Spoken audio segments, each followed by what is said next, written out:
Good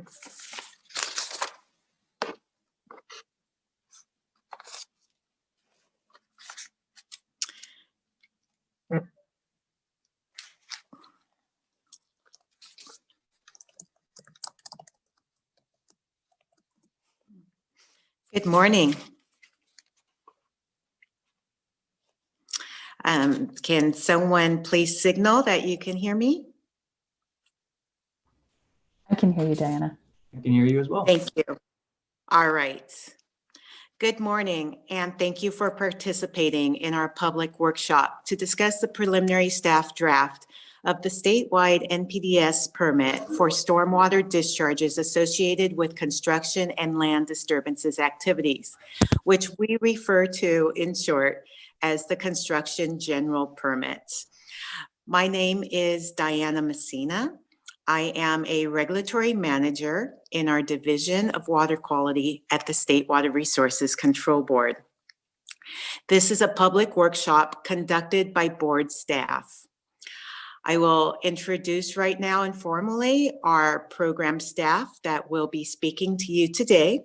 We have Ms. Amy Cronson. Amy is our senior environmental scientist, and she also serves as the statewide program manager for construction and industrial stormwater permitting. We also have Brandon Rosenboom. Brandon is a water resource control engineer, and he is our permitting project manager. Behind the scenes, making sure this workshop goes smoothly, is Ella Gullavy. Ella is our environmental scientist within this program. We also have assistance from our Cal Recycle staff, which is providing our audiovisual and our webcast services today. So thank you to all our staff. The information we share with you today is regarding our preliminary staff draft. This is an informal draft that was created through our staff research and our technical and scientific expertise to pull together this draft for discussion purposes. Amy will be providing further explanation for how this draft permit fits into our public process. Next slide, please. We're hosting this meeting virtually from Sacramento, the traditional territory and homelands of the Maidu, Miwok, and Nisinim people.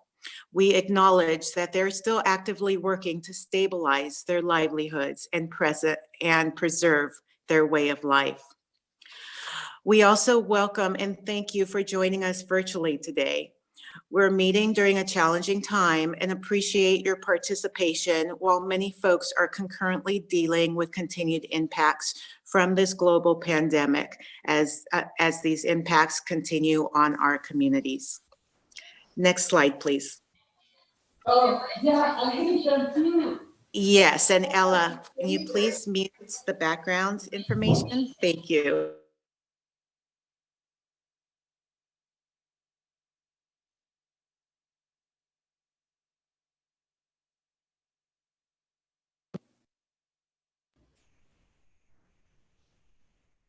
Sorry, Diana, I inadvertently muted you. It's all right. So you could see how we're all working together behind the scenes to provide you this workshop. So the purpose of today's workshop is to provide information, answer questions, and listen to your feedback regarding the informal staff draft permit. This informal draft permit was issued through the November 30th, 2020 public notice. All our informal staff draft permit documents and the public notice are available on our State Water Board website at this link, the Construction General Permit Reissuance webpage. Thank you, and next slide. So I will be facilitating our meeting today. Here are some logistics. This workshop is being recorded and webcast. This is an informal discussion. As staff, we will not be providing written responses to your comments, and no formal actions will be taken today. Questions will be answered to the best of our ability. We will have a 10-minute break during our question and answer period.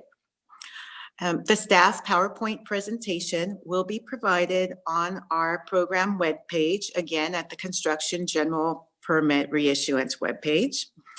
And if you have not yet signed up for email updates on this permitting process, please consider signing up on our Lyris email subscription for further updates, and you will find that on the webpage. Thank you, and next slide, please. Today's workshop is being provided to you in two formats. The first format is the Cal EPA webcast. The second format is an interactive Zoom meeting. Our Zoom meeting is limited to 300 participants, and the last I heard, we had more than 314 RSVPs. So to accommodate everyone as best as possible, if you're not planning to ask questions or provide feedback, we ask that you please join the Cal EPA webcast at this link in order to listen. If you have any technical problems, we have Ella Gulliver in the background to provide you with technical assistance. So if you send an email to stormwater@waterboards.ca.gov with a subject line of needing technical assistance, we will be providing you with that assistance. Thank you. And next slide, please. So as I finish up on our welcome and introduction, the agenda for the rest of our workshop will entail a staff presentation by Amy and Brandon. The presentation will go to approximately 10 o'clock this morning. Then we'll immediately start answering some questions and listen to your feedback. We will go on until 11 o'clock, and that's when we'll take a 10-minute break. After the break, we'll continue with our discussions. This workshop is scheduled to go to 12:30. So as 12:20 rolls along, I'll be bringing our discussion to a gentle close so that we can finish off informing you of the next steps for our permitting process. Thank you. And next slide, please. So for our Zoom meeting, those of you that are participating and would like to ask questions or provide feedback, please click on the chat icon in your menu. Go ahead and enter your questions or your feedback and indicate if you would like to present the question or feedback yourself. So we are estimating providing approximately a minute each for each person that wants to provide their own feedback. I will be asking you to gently bring your feedback to a close if you go beyond 1 minute. All right, thank you. Next slide. So with that, I introduce Amy Cronson and Brandon Rosenboom. Thank you. Thank you for the warm introduction, Diana, and for providing the instruction to our participants today. Welcome, everyone. Good morning. This is the first virtual workshop for on the preliminary staff draft of the proposed construction stormwater general permit reissuance. First, I would like to provide a little bit of background on what the construction stormwater general permit is. The Federal Clean Water Act prohibits certain discharges of stormwater containing pollutants to waters of the United States, except those in compliance with a NPDES permit, which stands for National Pollutant Discharge Elimination System permit. The State Water Board adopted the existing NPDES construction general permit, Order 2009-0009 DWQ, as amended by another order in 2010 and 2012 to regulate stormwater discharges associated with construction activities disturbing 1 or more acres of land. The existing construction general permit expired in September of 2014 and has been administratively extended until the adoption of a new construction stormwater general permit. We have learned a lot through the past 10 years of implementing the existing construction general permit, what has been working and what has not been working for our regulated community and the environment. Therefore, we are proposing a number of changes for the reissuance in the forthcoming construction stormwater general permit reissuance. The primary topics that we'll be covering in today's workshop include total maximum daily load implementation requirements, passive treatment technology use requirements, the notice of non-applicability criteria, changes or revisions to the notice of termination process, implementation of statewide water quality control plans requirements, authorized dewatering activity requirements, as well as demolition activity requirements, the sufficiently sensitive test method rule, monitoring and reporting requirement revisions, removal of bioassessment monitoring requirements, and removal of the rain event action plan requirements. First up, let's dive into the implementation of adopted total maximum daily loads. And this is a subject that we've covered a lot in the past year or so, starting with a workshop last September, as well as at various stormwater conferences throughout the year. So what are total maximum daily loads? Total maximum daily loads are existing regulation that have been processed through a public process when adopted into water quality control plans to address Clean Water Act 303D listed impaired water bodies. Total maximum daily loads are adopted by either the regional water boards or the U.S. Environmental Protection Agency.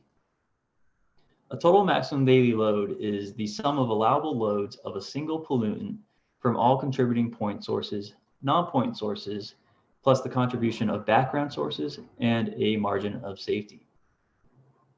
Total maximum daily loads are not self-implementing and must be implemented through requirements in permits or other board actions. The existing construction general permit already includes a list of potentially applicable total maximum daily loads. The proposed general permit reissuance intends to update this list with existing TMDLs applicable to construction stormwater dischargers. TMDLs assign waste load allocations to point sources, the maximum pollutant load from each point source that can be discharged to a water body. Stormwater discharges associated with construction activities regulated by this general permit are generally considered point sources of pollutants and are therefore assigned or allocated waste load allocations. Now, the regional water boards provided state water board staff with a list of 88 total maximum daily loads to consider incorporating into this general permit. State water board staff reviewed and evaluated the applicability of these total maximum daily loads, ultimately deciding to exclude 20 from incorporation if 1, a waste load allocation was not assigned to discharges regulated by this construction general permit, or 2, a total maximum daily load did not identify specific implementation requirements for discharges regulated by this permit. Therefore, this general permit proposes to incorporate implementation requirements for 68 total maximum daily loads. The applicable total maximum daily loads and their implementation requirements are located in attachment H of the general permit. The 68 total maximum daily loads represent a variety of pollutant categories, including indicator bacteria, chloride and salts, diazinon, which is a pesticide, nutrients such as nitrogen and phosphorus, sediment, temperature, metals, and other pollutants toxic to aquatic life. Many of these pollutants are associated with sediment, which is commonly discharged by construction projects as a result of their land disturbing activities. Due to the variety of pollutants and waste load allocations assigned to address them, staff developed multiple implementation strategies consistent with the assumptions and requirements of the total maximum daily loads. The intent was to streamline compliance by leveraging and modifying existing permit requirements where possible. Existing requirements such as pollutant source assessments, source control, utilizing the revised universal soil loss equation, non-visible monitoring, and reporting are the basis of these TMDL implementation requirements. There are 4 categories of TMDL implementation requirements shown here in the blue squares. The first one is compliance with general permit requirements, where they are sufficient to comply with the total maximum daily load requirements and expectations.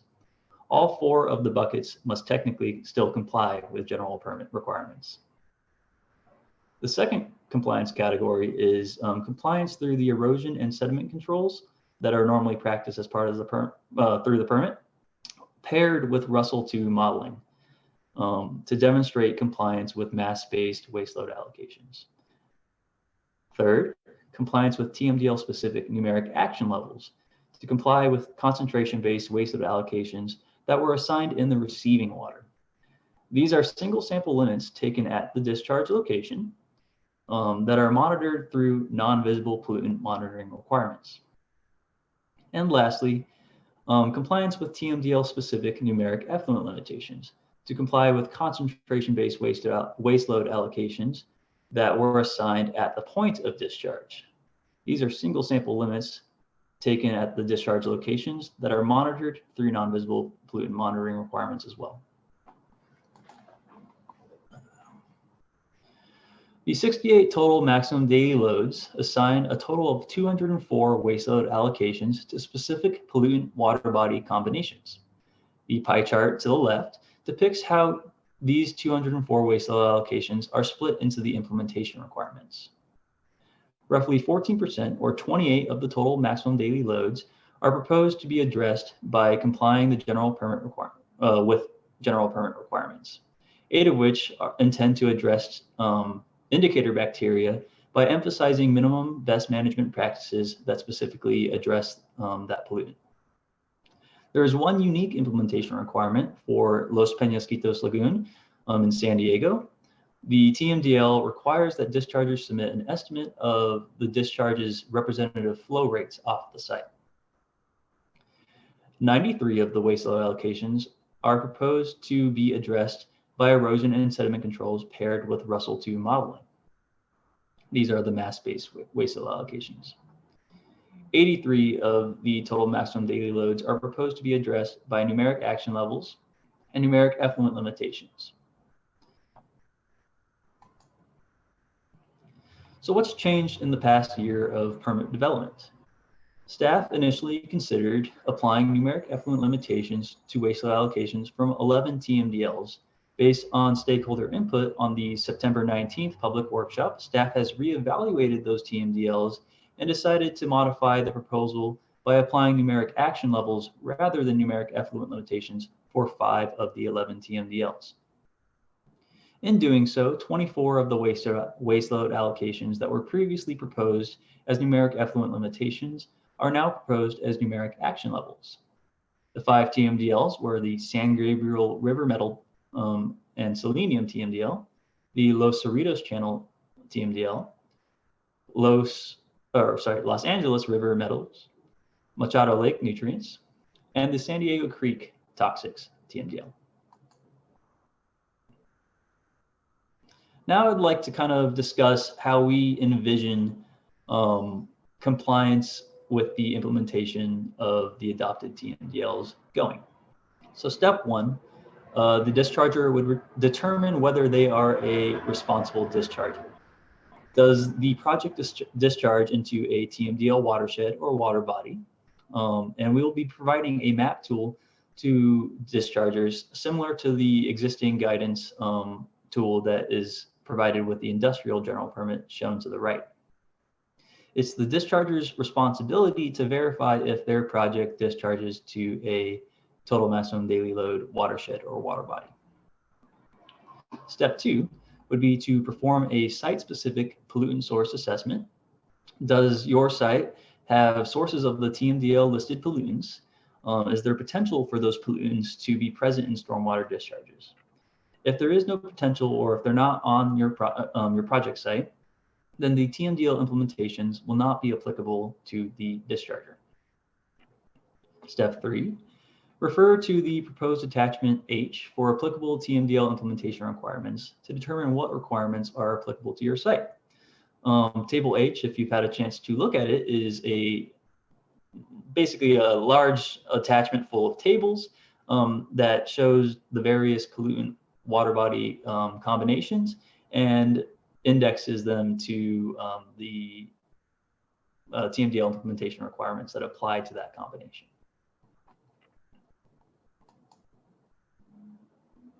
Okay, moving on, we'll be discussing passive treatment technology use and requirements. And please feel free to submit your questions or feedback throughout the presentation, not just during our question and answer period. Sorry, Brandon, I told them the opposite in Oh, the chat really? function. Okay. Yeah, that's my fault. That's fine. They can do that. Either one works for me. But we just don't want them to forget their questions. Okay. So proposed passive treatment technology use requirements. Treatment chemicals which cause the coagulation and flocculation of suspended solids are often used to meet the turbidity numeric action levels in stormwater. Currently, the permit only addresses treatment chemicals that are used within active treatment systems, which rely on closed systems and mechanical pumps. Passive treatment technology differs from active treatment in that they are applied outside of a enclosed computerized system with pumps, filters, and real-time controls. Commonly used cationic treatment chemicals can be toxic to aquatic life and enter the environment through stormwater runoff after coming into contact. Passive treatment chemicals can vary in their active ingredients, the required dose amount to achieve the flocculation and settling, application methods, and aquatic toxicities. Dischargers should be familiar with the chemical's characteristics by reviewing the safety data sheet that is provided by the manufacturer, as well as the application instructions that is also provided by the manufacturer. Regulatory requirements for passive treatment technologies are currently implemented through the by the US EPA, North Carolina, and Washington construction stormwater permits. Stakeholders worked with the State Water Board staff to develop the proposed requirements in Attachment G. The intent of the proposed passive treatment technology requirements is to prevent construction stormwater discharges from creating potentially toxic conditions in waterways by specifying which chemicals can be used, specifying different design and application methods, as well as monitoring and reporting for these chemicals. Moving forward, we'll be discussing the remainder of proposed permitting changes. And just to clarify, I use this background photo not to be intimidating. It's just, it's a storm. We're stormwater. That's how we roll. So first up, we'll be discussing the proposed notice of non-applicability criteria. California Water Code section 13399.30 allows a person to claim that they are not required to obtain coverage under a NPDES permit through a notice of non-applicability process. The proposed permit defines the requirements for a discharger submitting a notice of non-applicability to the Water Board for sites that are hydrologically disconnected from waters of the United States. The discharger would electronically certify and submit through the Stormwater Multiple Application and Report Tracking System, SMARTS, a technical justification that is prepared by a licensed professional geologist demonstrating that a site does not discharge to waters of the United States. And secondly, they will be uploading through SMARTS a document signed by a regional water board executive officer or their delegate stating that water board staff concur with the discharger's determination that the site location does not discharge to the waters of the United States. Compared to the existing construction general permit, this is more of we're adding this as a formal process into the permit. Whereas currently, this was it had to be discussed with the regional water boards prior. So. Next up, we'll be talking about the proposed notice of termination process revisions. A discharger must electronically certify and submit to the water boards a complete notice of termination and obtain approval from the regional water board to end permit coverage. The proposed permit includes the following revised requirements to expedite regional water board approval and to reduce the financial burden on dischargers' continued compliance and annual fee payments. 1. The discharger is required to provide additional project-specific information in the notice of termination, such as a final site map that indicates where post-construction BMPs and final stabilization BMPs are present on the site. And 2, an automatic 30-day approval of the notice of termination by the water board if it is not otherwise under review or accepted for review by the regional water board.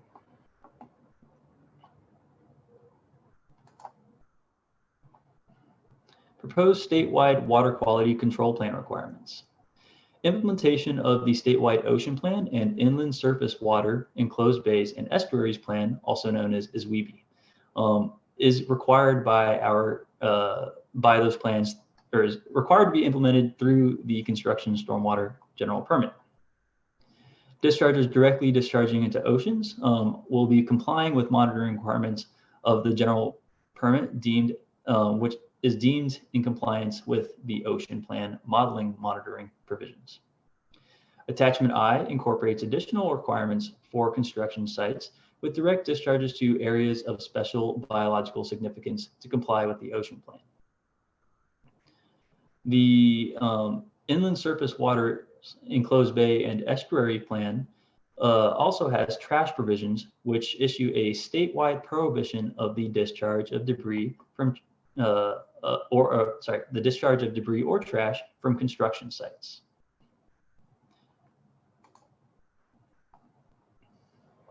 The proposed permit defines and incorporates implementation requirements for construction site dewatering activities to align with the US EPA 2017 Construction Stormwater General Permit.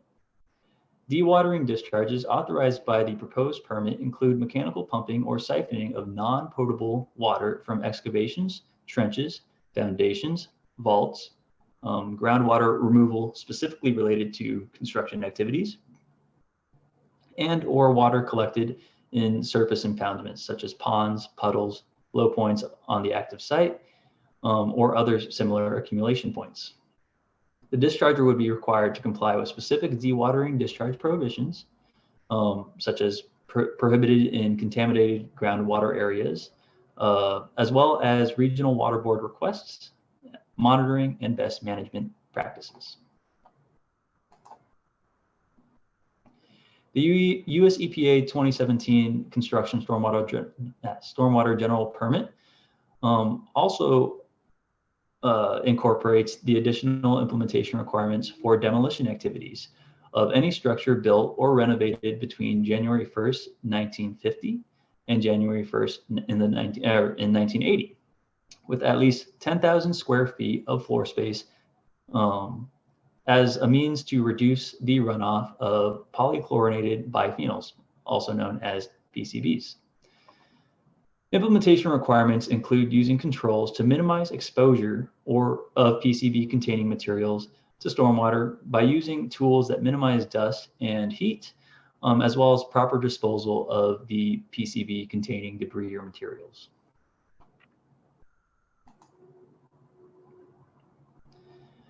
Implementation of the new federal sufficiently sensitive test method rule.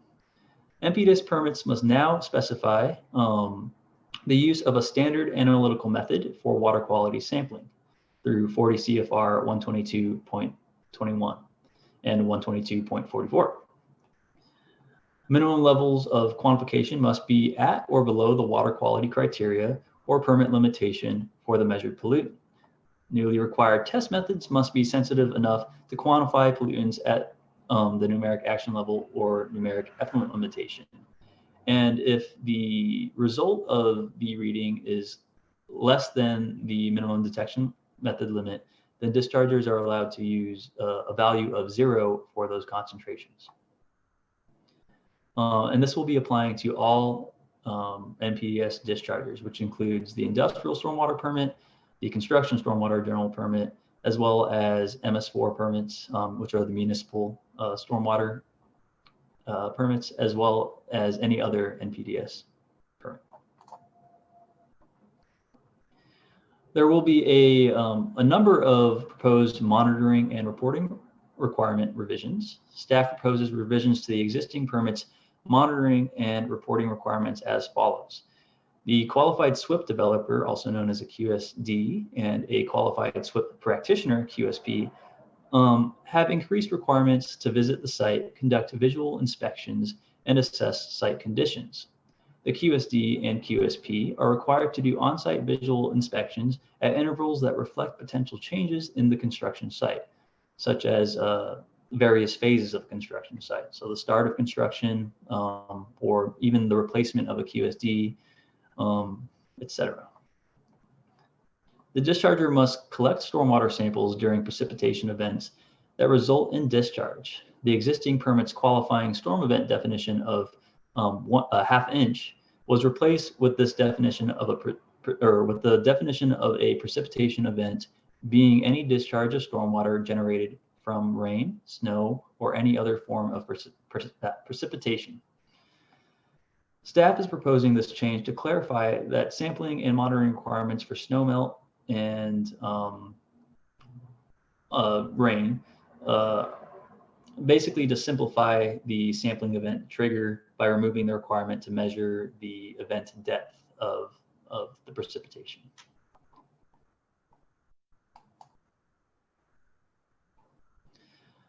Staff is also proposing to remove the bioassessment monitoring requirements that apply to risk level 3 and type 3 projects. The existing permit contains bioassessment monitoring requirements intended to align with a proposed state water board biological integrity policy, but that policy is still under development. Staff proposes to replace the current bioassessment monitoring requirements and use risk level 3 site and type 3 linear underground and overhead project annual fees to instead perform the bioassessment monitoring study through SWAMP, which stands for the Surface Water Ambient Monitoring Program, which is housed within the State Water Board. SWAMP will be determining if there are any significant water quality impacts or impacts to biological integrity and watershed health from large high-risk construction projects. The State Water Board could adopt future permit reissuances that include bioassessment or biological integrity requirements to implement specific water quality control plans or policies in the future.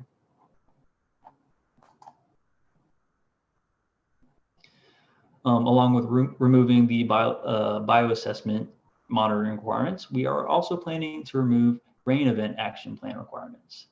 The existing permit includes includes rain event action plans, also known as REAPs, to provide dischargers a consistent on-site inspection checklist for site preparation prior to precipitation events.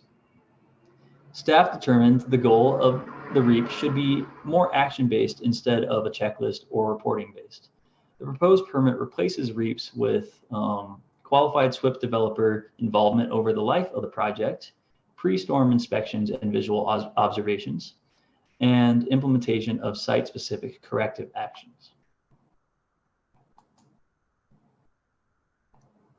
And that is pretty much a summary of the main discussion points that we wanted to share with you today. So what's next? We'll be hosting another virtual workshop on the preliminary staff draft this coming Monday, December 14th. Following that workshop, staff will consider the feedback that we've received from stakeholders while preparing the draft for its official release. Staff have developed a tentative timeline for when the official draft will be released and initiate the public process. We plan to release the official draft in spring, starting a 60-day public comment period where stakeholders can submit official comments to the State Water Board. Staff plan to host 2 public workshops to provide additional information on the official draft prior to a State Water Board public hearing on the proposed construction stormwater general permit reissuance later that spring. At this hearing, stakeholders will be able to verbally express comments on the draft directly to the State Water Board. The public comment period will close early summer, initiating staff's response to comments and potential revisions to the draft permit. Later in the summer, we plan to provide the final draft of the construction stormwater general permit reissuance and have a State Water Board adoption hearing. Again, please keep in mind that this is our tentative timeline for initiating the public process and adopting the proposed construction stormwater general permit. Any person desiring to receive future notices concerning the proposed reissuance of this general permit, including changes to the public notice, must sign up or should sign up for the LIRIS email as follows. 1, you would access the email list subscription form at the website or web address listed above. 2, click the water quality tab, and 3, check the box for stormwater construction permitting issues, and then fill in the required information. And that said, we thank you for joining us today. We really appreciate everyone's feedback, and we are certainly looking forward to putting forth a wholesome draft for public comment soon. And with that, I would like to open it up for question and answer. Right, so thank you, Brandon, very much. This is Diana again. So we did finish somewhat early, and so we will proceed with our workshop, as Brandon said, with questions and answers. One note I want to make is on the LIRIS email requests. We as staff cannot enter anyone into that LIRIS email, so you do have to do it yourself. So please do if you want to get updates on our process. All right, so with that, as Brandon has the directions here, I'm going to turn it over to both Amy and Brandon to start the question and answer period. Thank you. Thank you, Diana, and great job, Brandon. So we have a couple of questions already in the chat box. The first one is from Roy Lattès. Can a NONA be signed by a PE rather than a PG? Currently, we are only proposing that a professional geologist, preferably with a strong hydrology background, form the documentation for the justification of a notice of non-applicability. And that's because it's a really difficult designation to make whether a site can discharge to waters of the U.S. All right, so the next question is from Justin Kaufman. If the current qualifying rain event will turn into just a discharge event, what is the trigger for a QSP to inspect? It used to be a ½ inch, but it seems like that won't be applicable anymore. Sorry, I garbled Justin's question there. I think I understood it. So I believe the new trigger for QSP pre-storm inspections is going to be the likely precipitation that we've included for REAPs in the current permit, which would be a 50% chance or greater of precipitation. Great, thank you.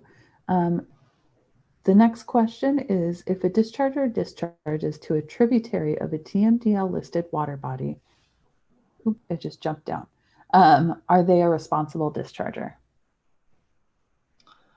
I believe so. Most of the total maximum daily loads apply to the entire watershed for that water body. And I'll just add on to that. It does vary. Some of the TMDLs themselves list the tributaries.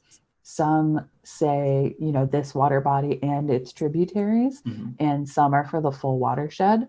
So you really have to read that language closely and make sure.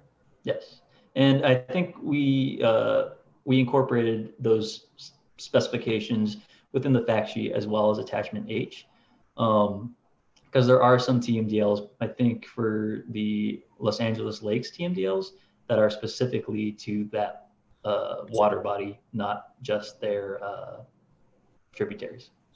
Yeah. Lindsay Moore asks, can you elaborate more on the proposal to remove REAPs before a qualifying rain event?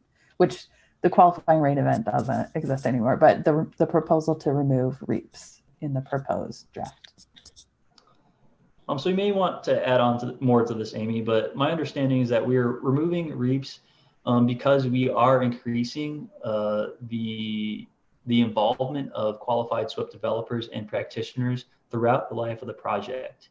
So there are going to be more eyes on the site, and they are supposed to be implementing the best management practices and any corrective actions prior to a storm comes through these new requirements. So we decided that a REAP is no longer necessary.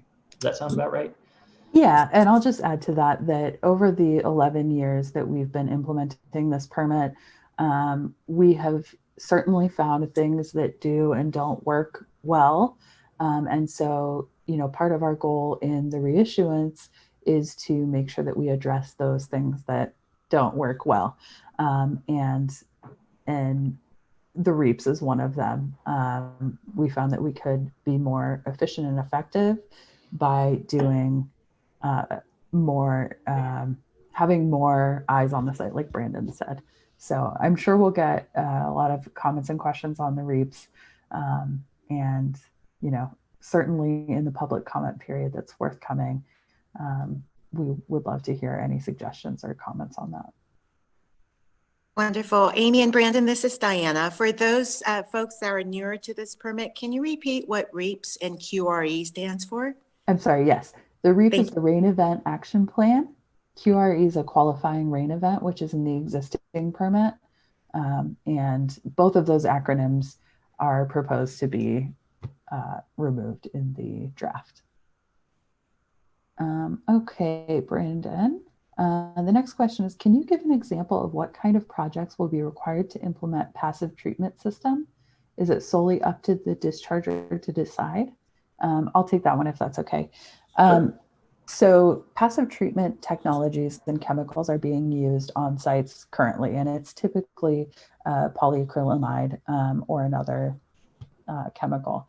And that is up to the QSD and the discharger if that's something that they'd like to use on their site, either to treat turbid stormwater or as part of an erosion control. And we are adding in language into the proposed draft, or proposing language that would just give some guidance on how to use those chemicals that are already being used and in what systems. Do you want to add to that at all, Brandon? Nope, I think that summarizes it perfectly. All right. How often does a QSD need to perform site visits in addition to the weekly inspections by QSP? Bi-weekly, monthly, or quarterly?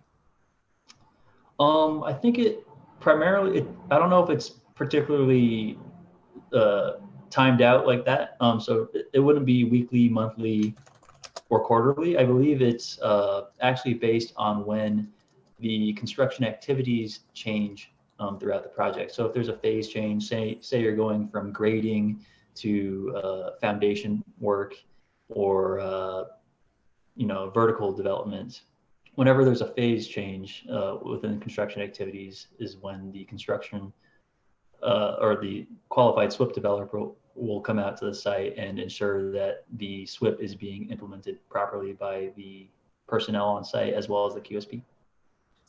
Yeah, and we wanted to make sure that those sites, that those inspections and site visits correspond to a more natural type of scenario, whereas, rain doesn't wait to come, on a weekly or bi-weekly basis.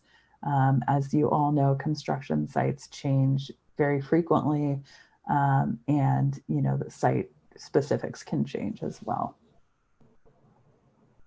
All right. Can cationic flocculants be used in a batch treatment if a toxicity if toxicity is performed prior to discharge, and I think that they mean like monitoring, toxicity monitoring. So, hi, Marv, how are you? So it kind of depends, Marv. If this is in an active treatment system, the active treatment system provisions apply. For cationic in passive treatment, I believe we're proposing to prohibit the use of that. Is that That correct? is correct. Yeah. All right. So Rebecca Kringle asks, as far as county regulation is concerned, why are they allowed to hold private construction projects to the BAT-BCT standard and their own public construction projects are only held to the MEP standard? Shouldn't they be required to have the same standard across the board? Rebecca, this is kind of a difficult answer, but I will say, so for municipalities, they either have construction projects that are under 1 acre and not part of a larger common plan of development that are held to the MEP standard through their MS4, the Municipal Separate Storm Sewer System permit. And for those folks, MEP is maximum extent practicable. BAT and BCT are best available technology and best control technology. So if the project does not qualify for CGP coverage, they are held to the MEP standard in their municipal storm sewer system permit. If the project does qualify for the construction general permit, then they will get enrolled in the construction general permit and are therefore responsible for the BAT BCT standard. Oh, and then Justin was clarifying his question about the inspections, and he was wondering about the during storm inspections, not pre-storm inspections. And his original question, I will go back to it, was if the current QRE qualifying rain event will turn into just discharge event, what is the trigger for a QSP to inspect? And that's for during storm inspections. I believe it would be if there was any discharge from their discharge locations. That is correct. I feel like I'm on a game show. All right, so Paul Landon has a question here. Direct discharge language clarification. The draft permit glossary definition for direct discharge remains the same for this permit update, but previous guidance indicated the commingled flows were not direct discharges under the CGP. And the glossary reads, thank you, Paul, for putting this in here. The glossary reads, direct discharge, a discharge that is routed directly to waters of the United States by means of a pipe, channel, or ditch, including a municipal storm sewer system, or through surface runoff. Then he goes on to ask, when referring to a direct discharge, does that waters of the United States refer to watershed or water body? This is an important distinction. Where the discharge routed to a different location along the watershed. Where is the discharge routed? To a different location around the watershed? Question mark. Commingling of flows occurs in an MS4. How will this CGP permit handle the MS4 commingling since numeric action level compliance and sampling points are at the stormwater effluent discharge point as the stormwater / non-stormwater discharge water leaves the job site? That's a really long question. We will try to answer it, Paul.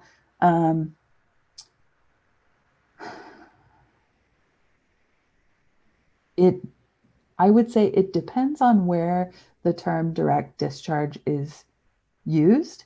If it's in TMDL language, then that refers specifically to that TMDL and whether it is applied to a watershed or water body level or tributary level. And let's see the commingling question.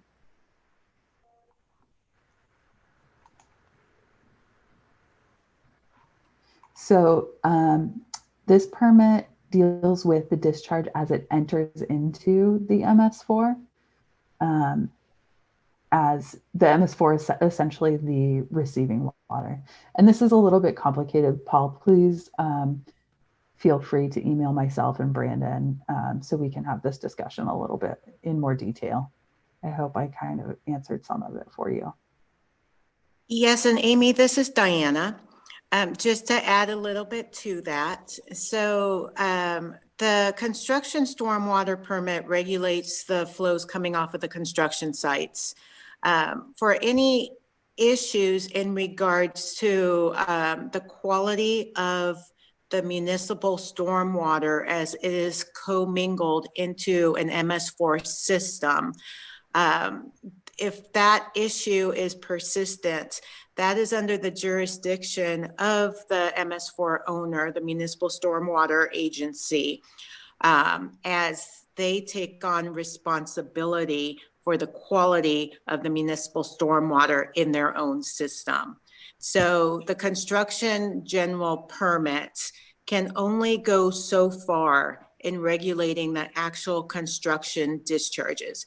As it's commingled in with municipal stormwater, that ends up being an issue under that applicable MS4 permit in which that municipal agency needs to take up with the owner of the discharges going into their system.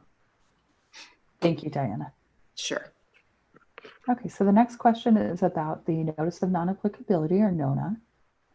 For the NONA, is any methodology acceptable in showing the hydrological disconnection? I'm not sure if he's asking if any method is acceptable or if there's a specified method that we find acceptable. I don't think we specified a method. I think we're leaving it up to the professional geologist to provide a logical justification to the regional water boards for their review. I agree, thank you. So the next question is about sampling and monitoring. Is stormwater sampling still linked to risk level? Yes and no, I guess. I mean, we all risk levels and linear utility or linear underground and overhead projects have to perform non-visible monitoring requirements when they are triggered. And this is how we're implementing the total maximum daily loads. But the sampling and monitoring requirements specifically for pH and turbidity will still apply to risk level and type 2 and 3 projects. Great, thank you. Next question is from Sandy. Hi, Sandy. And it's about the effluent limitations. The proposed language in the effluent limitations section of the order states that a numeric action level is exceeded based on a single sample result. What is the rationale for this change from the current daily average assessment? We understand there are technical difficulties associated with averaging pH and would welcome a conversation about a more appropriate approach for evaluating pH numeric action level excursion as well as turbidity. One such approach was incorporated in the industrial general permit. Thank you, Sandy. This is, definitely a proposed permit. We welcome all suggestions, especially in our public comment period. The single sample was proposed, as you alluded, for simplicity. But I do think that we can look at that section a little bit closer, and we'll definitely talk to you and all the other stakeholders for suggestions in the future on that. Amy, was that for all numeric action levels, or was it specifically for the total maximum daily load numeric action level? No, sorry. She was referring to the effluent limitation section of the permit, which is for all of the samples outside of TMDLS as well. All right, next Amy, question. this is Diana. I have a follow-up question for that. Do you think there would be a difference if the numeric action level is addressing an acute threat versus a chronic threat? For if there is to be only one sample to represent, or if there's going to be an averaging of more than one sample? So for right now, the numeric action levels for all permittees are for turbidity and pH. And so there isn't quite a distinction between acute and chronic for those two parameters. Currently in the 2009 permit that is effective now, there's a daily averaging. And as Sandy pointed out, there's issues with averaging pH since it's, a scale-based measure. And so that's kind of why we were trying to create simplicity in there. As always, we love to hear from the stakeholders, the people implementing the permit on the ground, for what they think might work best. Wonderful. Thank you for that clarification. Yeah, thank you. Next question is from Melanie Sotelo. Hi, Melanie. It's from the post-construction section. Regarding post-construction BMPs, municipal separate storm sewer system permits are negotiated between the impacted permittees and the applicable regional board. However, proposed language indicates that a discharger must comply with the runoff reduction requirements unless they are required to comply with equivalent or more stringent post-construction requirements of an existing MS4 permit. Please clarify how dischargers are to interpret that compliance with existing post-construction requirements of equivalent or more stringent than MS4 approved compliance requirements.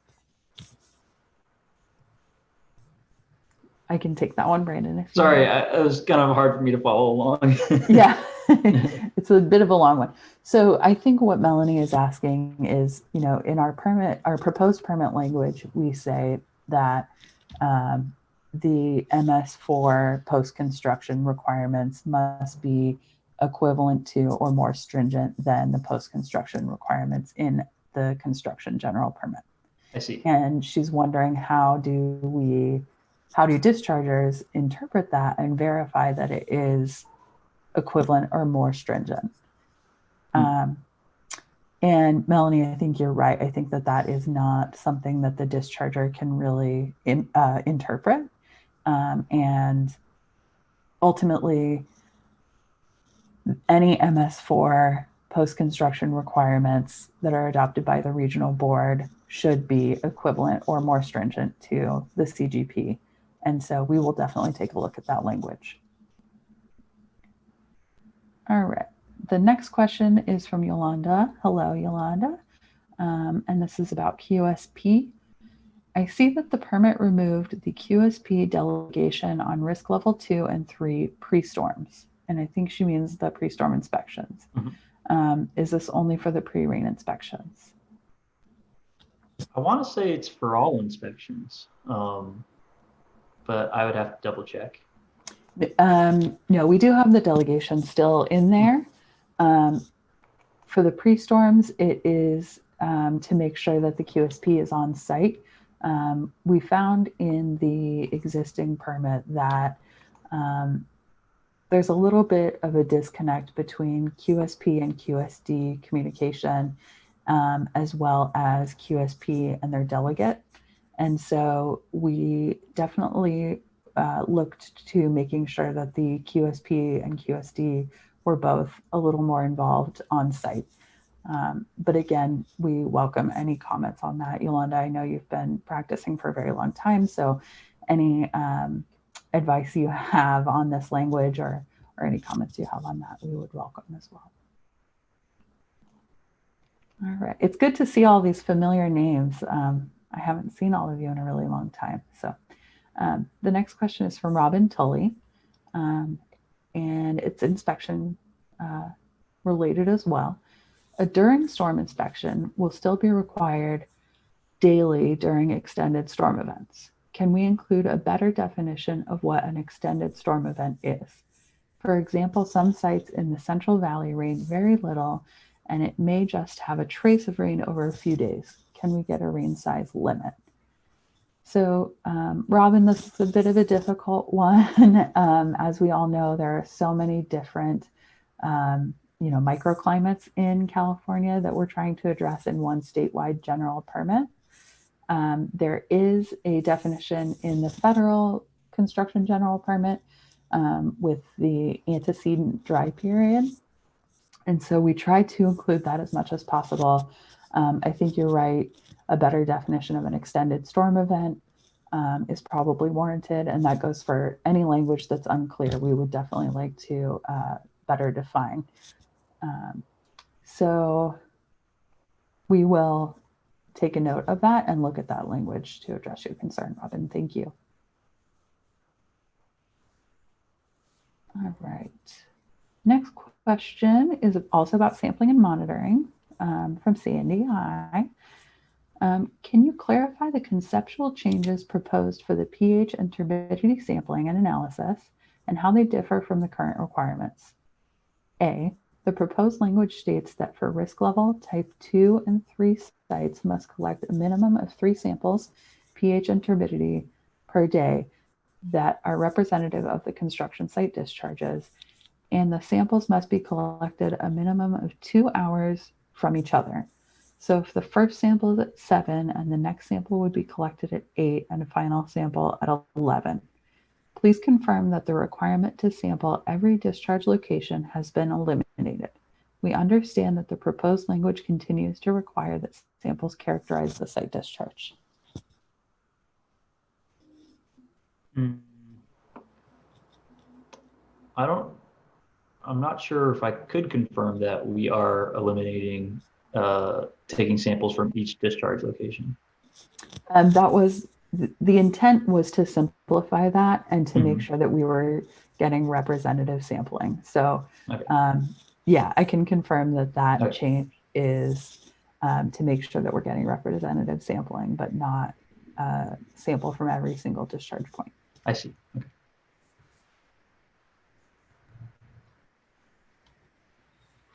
Okay. Eli asks about the rain event. I have experienced ambiguity on how our rain event ends. If the rain gauge reads 0.00 inches for a 24-hour period, but then 0.01 inches during the next 24-hour period, are both days considered part of a continuing rain event requiring daily inspections? It's hard to say, like you said, because of all the microclimates in California. But I mean, I would technically consider that measurable precipitation, and therefore it would be a continuation of the storm event. Do you agree with that? Yes, I think as written. And again, we are going to look at that language a little more closely too. Okay, so Brad wants to know, is there any plan to increase the number of state water board inspectors? Without actual consequences and fines and increased inspectors, I'm afraid all of these changes could become theoretical. Diana, do you want to chime in on that? I can give a general answer, but. Yes, I do. At this time, there are no plans on increasing staff resources for the construction stormwater permit throughout the state.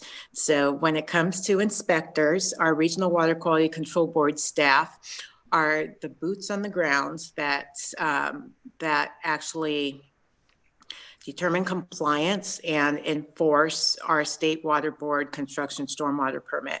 And so at this time, we are working with existing staff resources.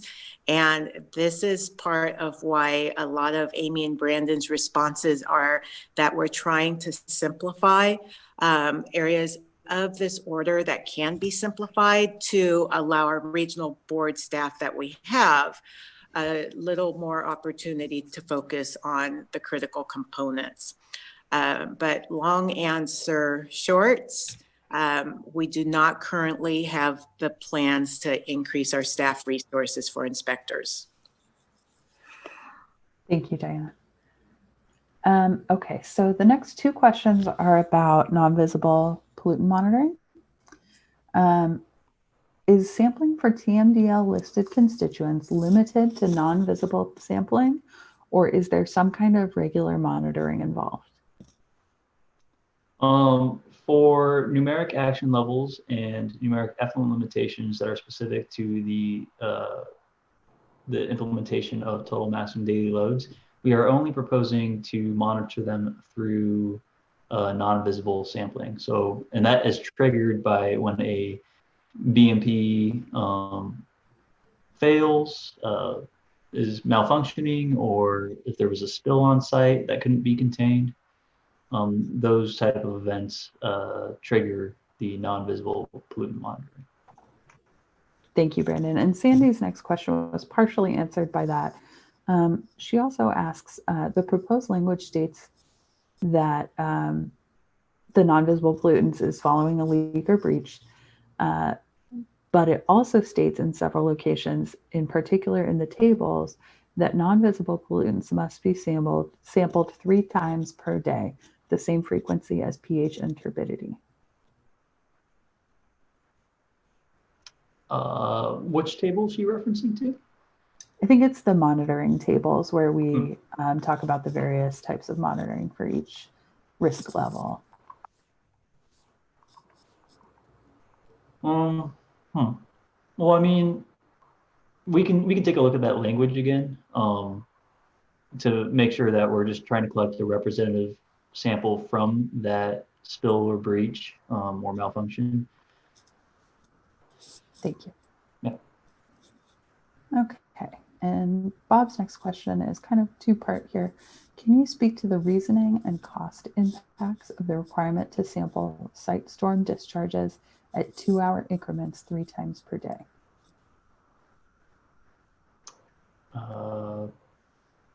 You want to handle this one? Sure.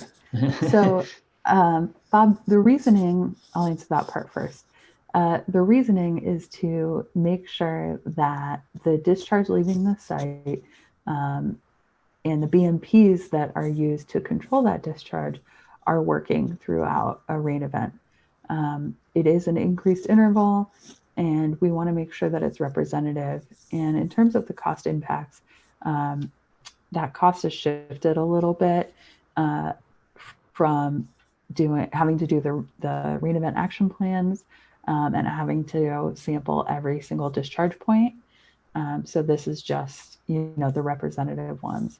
So we tried to find a balance in there and to really address, the impacts to water quality during a storm. So that's the reasoning. Okay, another post-construction question. Post-construction BMP best management practices proposed language indicates that when runoff volume cannot be managed using non-structural controls, the discharger shall demonstrate that non-structural practices are A, technically infeasible, B, economically impracticable, and C, the structural controls will result in greater protection against water quality impacts.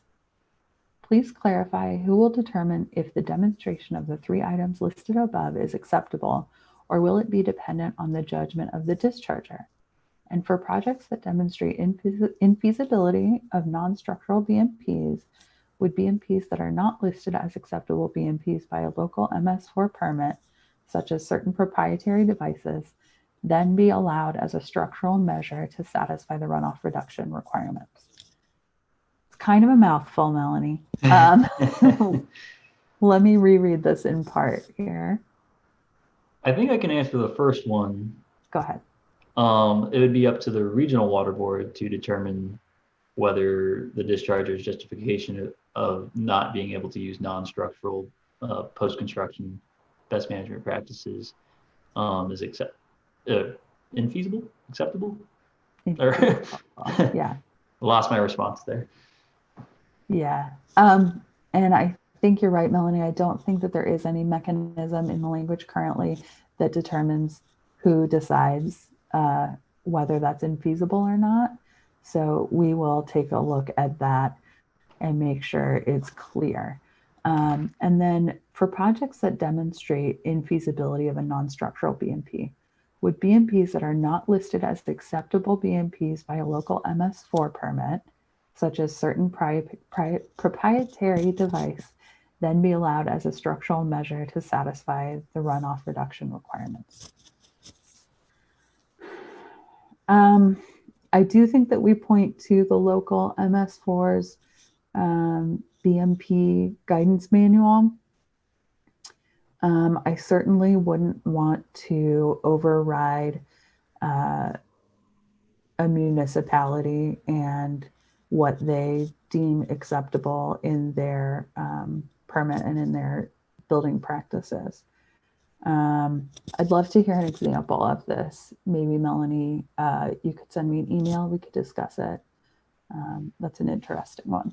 My understanding of the post-construction standards and how our dischargers comply with them is that they would be complying either with the MS4's requirements or the local ordinances, or the construction stormwater general permits ones if they are not located within the MS4's jurisdiction. And that's true.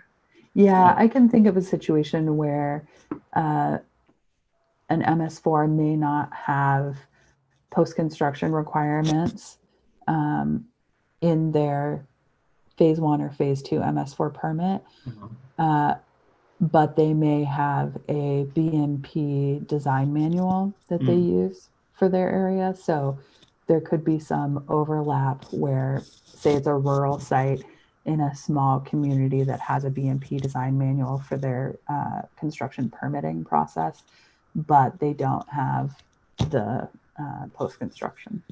I see. Yes, and this is Diana. We do welcome any municipal stormwater representatives that are in our audience to provide some feedback on what your expectations would be for construction sites within your jurisdiction on following what's your BMP performance, your local BMP implementation performance should be. Mm-hmm.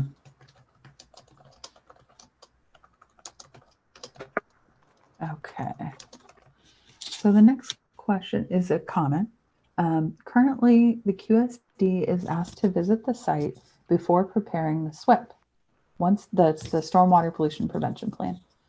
Once the SWIP is active, the QSP has the responsibility for inspections and rain event monitoring of BMP effectiveness. If changes are needed, QSP works with the QSD to revise the SWIP. If the QSD must visit the site periodically or event-based, an extra cost for dischargers is anticipated, which could be significant. And he stated that that was a comment. They stated it was a comment. Thank you for that comment. And again, with this new iteration of the permit, we tried as best we could to shift some of the cost and make sure that we're being more efficient in getting QSDs and QSPs in better communication and in more involvement with the site. So thank you.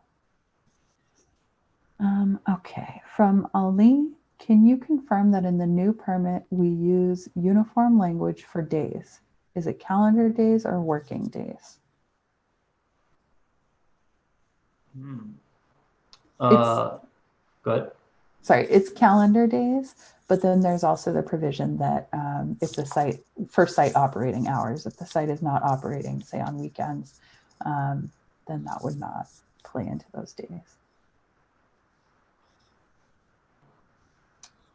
All right. Next is a TMDL question. Yay. The TMDL language and fact sheet discussion emphasize infiltration of stormwater as a means of meeting NALs, numeric action levels, and numeric effluent limitations. What considerations need to be given to protecting groundwater quality? Will requirements be established for evaluating impacts to groundwater? If this does not need to be considered, please add a discussion to the fact sheet. Okay, that's good to know. I don't think we have significant language within the fact sheet or with the order that requires an assessment of the impacts to groundwater based on the stormwater discharge.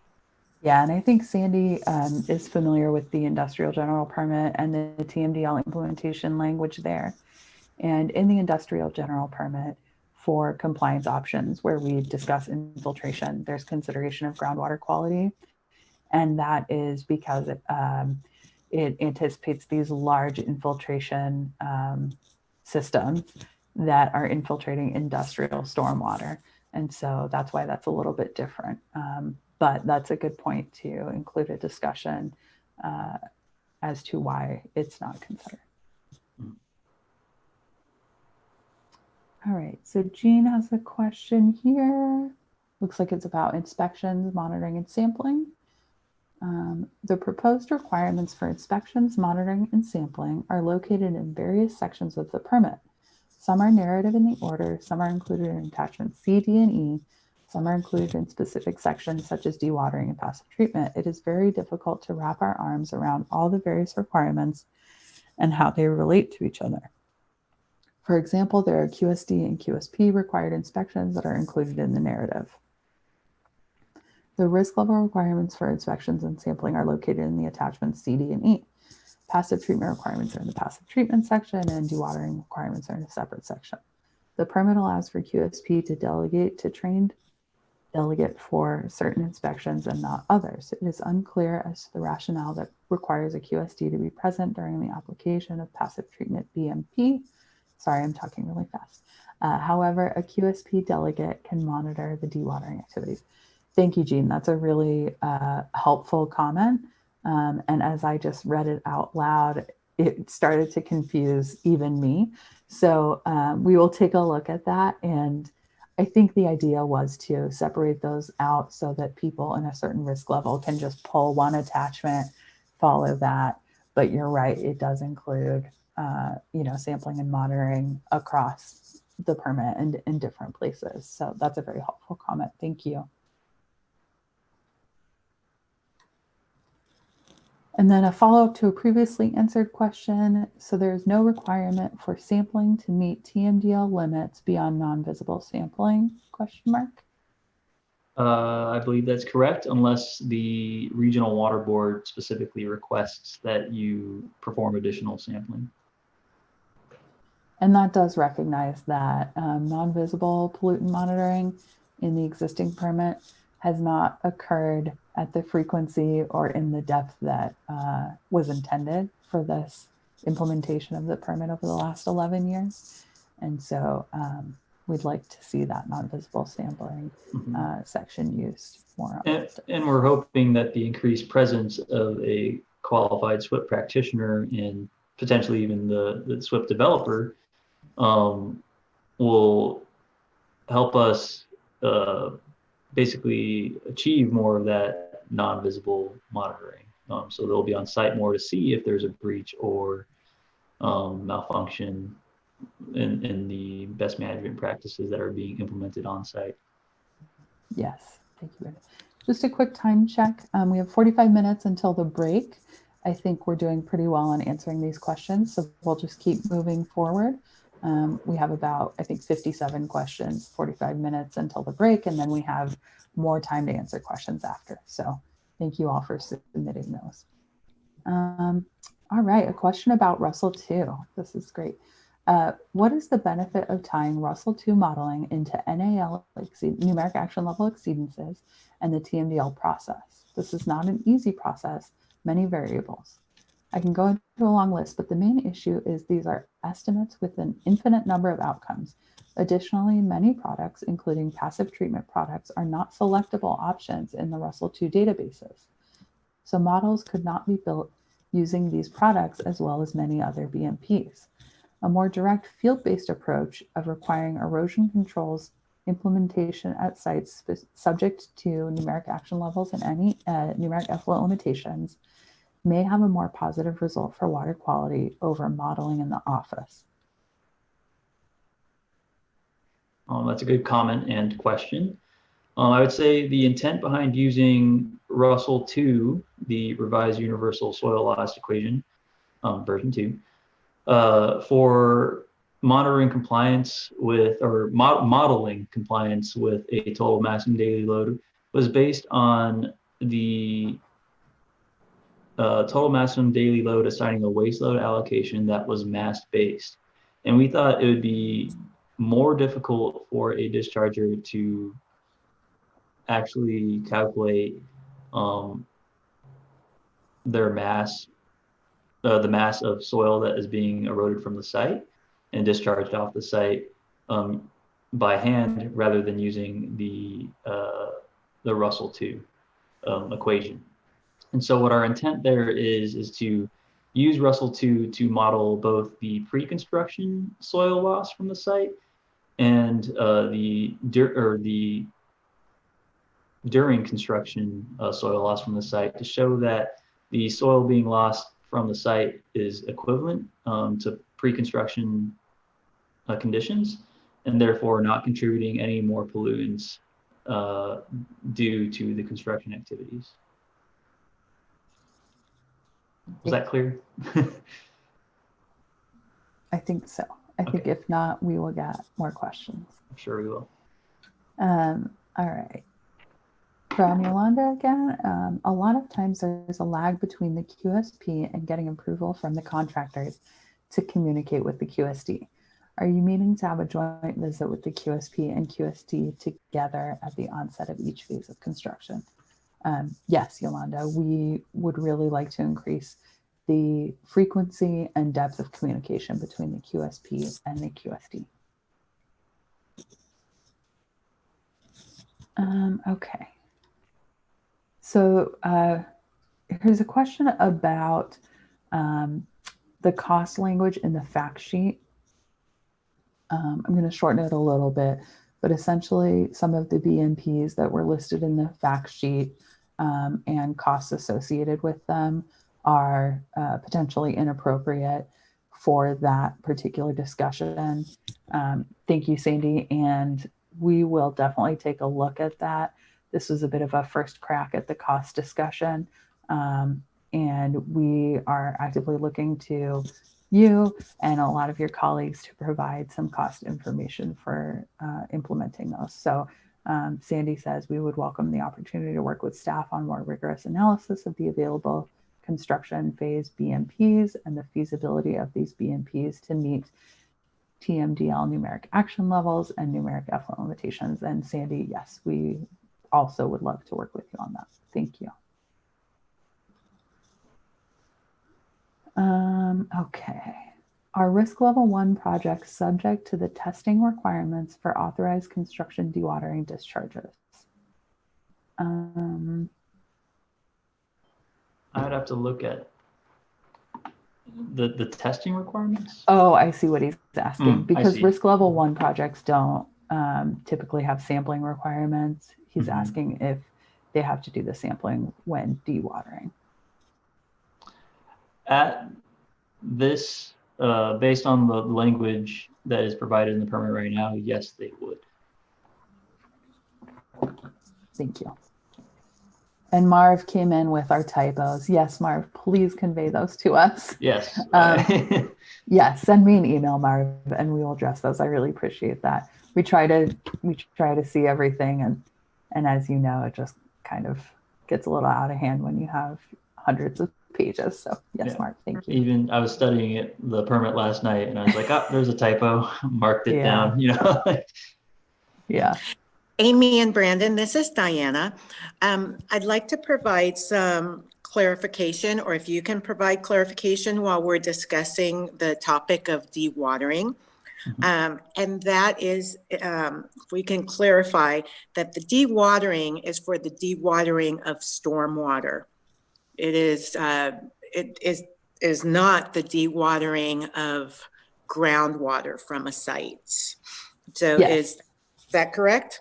Yes, that's correct. There are several situations that are written into the permit that do and don't clarify, that are and are not the dewatering discharges. And so contaminated groundwater and extraction wells are not part of the dewatering. But the language does say, or I mean, those were the two that are right, but the language does say that the dewatering requirements or the dewatering or for discharges through this permit do include groundwater removal specifically related to construction activities. And that's an authorized non-stormwater discharge. Okay, very good. Thank you for the clarification. As we do have questions coming in regards to further detail about the dewatering. Thank you. I see. Thank you.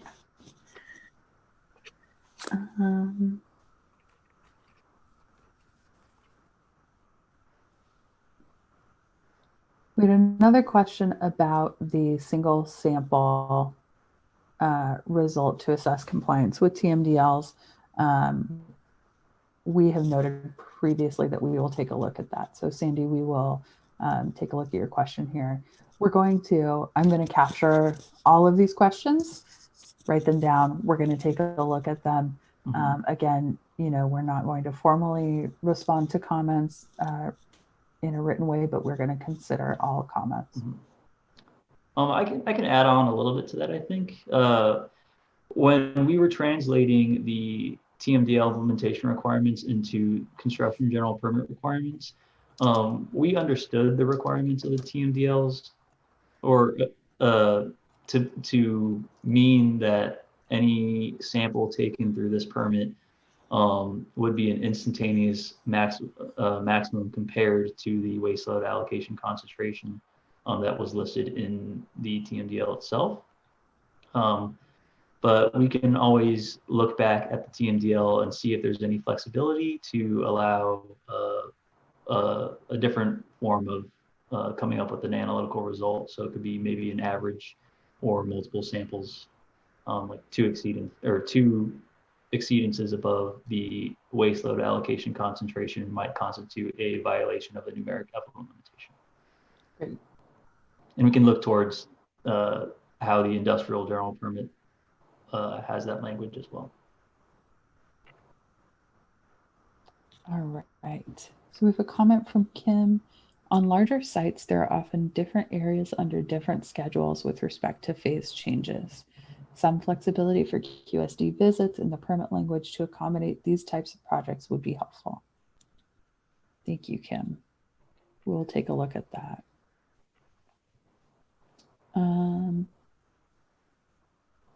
Okay, Jean has a question about site operating hours. Please explain the definition of site operating hours. It is defined as the time periods when the site is staffed to conduct any function related to construction activity. The current permit calls for inspections during normal business hours. How does this apply? Is a BMP installer on site doing storm response on a weekend considered site operating hours, triggering monitoring? For that scenario, yes, that would be considered site operating hours. Basically, I think our intent with that is that if there's any construction personnel present on site for whatever activity, whether it's related to stormwater compliance or if it's just a separate construction activity, then we consider that a site operating hour. Okay, great. And Caitlin Kalua, if you're available and you want to ask your question, go ahead and unmute yourself. Or I can read it for you either way. Does she have the ability to unmute herself? Yeah. Oh, okay. I think so. Let me double check.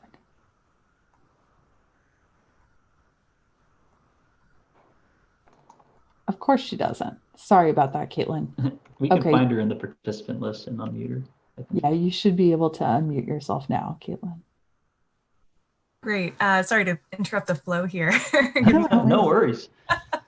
Caitlin Kalua with California Coastkeeper Alliance. As you can see in the comments, I have a single comment as well as two questions. Just generally, just really appreciate the work you've done at this point, including numerics, as well as the ASBS requirements and draft provisions. They're not self-implementing, so just want to appreciate and acknowledge that. Regarding, honestly, I can't see my question in the chat box now since I typed in it, but I believe I had a question about the surface buffer requirements, and that why I wanted to ask this question verbally is that it's possible I just didn't see this in the general order and maybe it's included in an attachment. So that's why I wanted to ask if there are surface buffer requirements, and then if not, of course, learning the rationale. So that's my first question. There are, and I believe they're in the attachments C, D, and E for the risk levels. Okay, wonderful. And again, that's why I wanted to ask before. Yeah. I want to say there's discussion about the surface water buffers in the fact sheet as well. Yeah, and it's because of the federal inclusion of them. So there's discussion in the fact sheet about changes to this proposed permit. Perfect. And then my next question, which was touched on briefly earlier, had to do with toxicity monitoring with the passive treatment program, and that just looking at attachment G, the language is extremely vague, and I know it is very, chemical specific, or at least, the product specific. And so I just was curious if, the testing requirements could be better addressed or, kind of reflected in attachment G. It just seems a little vague at this point. Yeah, thank you for that question, comment. We will take a look at that and try to add some clarity to the toxicity testing and monitoring for passive treatment. Thank you, Caitlin. Okay. So there's a question about dewatering of groundwater. And this is a bit of a subject up in the air that we may need to provide clarity on in the future. They ask, for dewatering of groundwater, will this CGP cover that discharge, or will the applicant need to obtain an additional NPDES permit? So it depends. There are some NPDES permits at various regions that have dewatering of groundwater in a de minimis or low threat permit, and that's at the regional board level.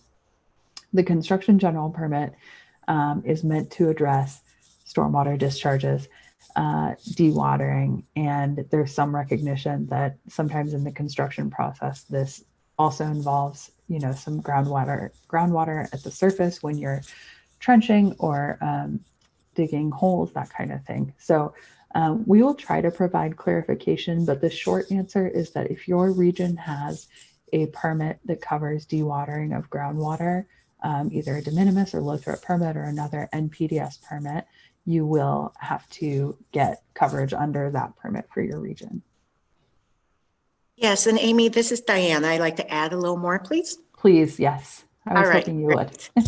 So yes, I'm looking at the questions and the feedback coming in, and there's a few in regards to the proposed dewatering requirements. And basically, I want to add this background.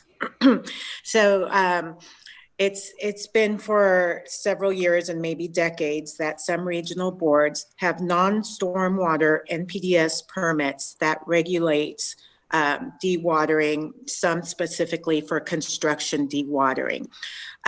There is a difference in Section 402 of the Clean Water Act on how non-stormwater point sources are regulated versus stormwater discharges. So this is an area that we do have to look further into legally on where is the line between authorized non-stormwater discharge that is dewatered groundwater. We do have non-stormwater NPDES permits such as our statewide natural gas permit. It's a permit that regulates discharges from natural gas facilities, in which we did include in that non-stormwater permit the regulation. Yeah. I'm sorry, can you mute, whoever's speaking, can you please mute? Thank you. So in that non-stormwater NPDES permit, we also do regulate the discharge of dewatered groundwater. That is a non-stormwater NPDES permit. As Amy and Brandon have been looking on how to cut costs of compliance, we are trying to look at if we can minimize the number of NPDES permits a construction project has to apply for. So as we go further, I think us as staff, we do need to work with our legal counsel and make sure we can determine if what we're proposing is allowed in a stormwater permit, which is labeling dewatered dewatered groundwater as an authorized non-stormwater permit to be regulated through this stormwater permit. So lots of words. I think some of you understood on what we're talking about as you are involved with our other NPDES permits. And we will continue reading off and answering your questions on dewatering as we can. I just wanted to lay down that framework and that additional work we need to do in that area. Thank you. I appreciate Dinah's input on that, as she has a lot more experience in groundwater and also at the regional board. That's very helpful to us. Thank you. So there's a follow-on to a previous question. If there is not a qualifying rain event to prompt you to visit the site, how will you know if there's a discharge? That's a good question. So you should be looking at the possible rain event. So looking at the forecast, and if there's a 50% or greater chance of rain for that site, I would take a look and start monitoring whether there is a potential for discharge or discharge happening at the site. I'm seeing that there may be need for a little bit more specificity. As with these permits all the time, it's, trying to allow for enough flexibility for people to be able to implement it on the ground and not being too specific or too prescriptive, but also giving you some guidance. So we will take a look at that, Eric. Thank you.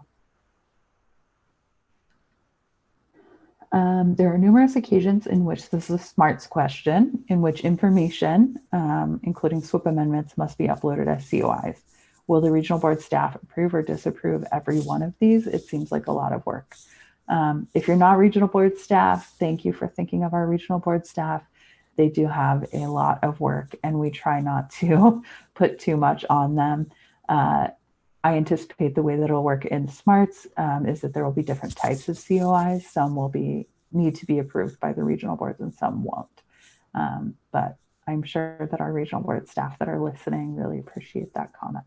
And we really appreciate our regional board staff, as they are the implementation and compliance arm for us. And we have worked with them on development of this permit, and we'll continue to work with them throughout the process to make sure that all of those concerns are addressed as well. Okay. Jenny is reiterating, would it be possible to include all inspection, monitoring, and sampling requirements in one section? I think that we are hearing that request loud and clear, and that makes a lot of sense. So we will revisit that and see if there's a way that we can make that easier for you all to read as you're implementing the permit. Okay. Per the non-visible pollutant monitoring requirements, monitoring is only required if the pollutant is exposed or if there is a breach of a BMP. If a site is subject to a TMDL and identifies a pollutant in the pollutant source assessment, but implements BMPs to prevent exposure, do they need to monitor? In this case, per the non-visible pollutant and pollutant source requirements of the proposed language, monitoring would not be required. Can you reiterate that one more time? Or sorry, yeah. Or you can abbreviate it if you need to. But. Sure. So per the non-visible pollutant monitoring requirements, monitoring is only required if the pollutant is exposed or if there's a breach. Mm-hmm. If the site is subject to a TMDL and identifies a pollutant in the pollutant source assessment, but implements BMPs to prevent exposure, do you need to monitor? No, I don't think you do. And that kind of ties in with the pollutant source assessment. If the QSD assessed that there is no possibility of exposure of this pollutant to stormwater, then they would be relieved of the TMDL implementation requirements. And then another follow-on. Since metals, salts, and nutrients, and this is for TMDL, are natural components of soil, is the fact that construction activity is occurring mean that the site is a source of these pollutants? Yes, and that's kind of why a lot of these total mass and daily loads did list construction stormwater discharges as potential point sources of these constituents, and that's why they're calling for additional implementation requirements specific to these. Thank you. And yeah, so I would say the land disturbance activity is the source of the pollutant. Yeah.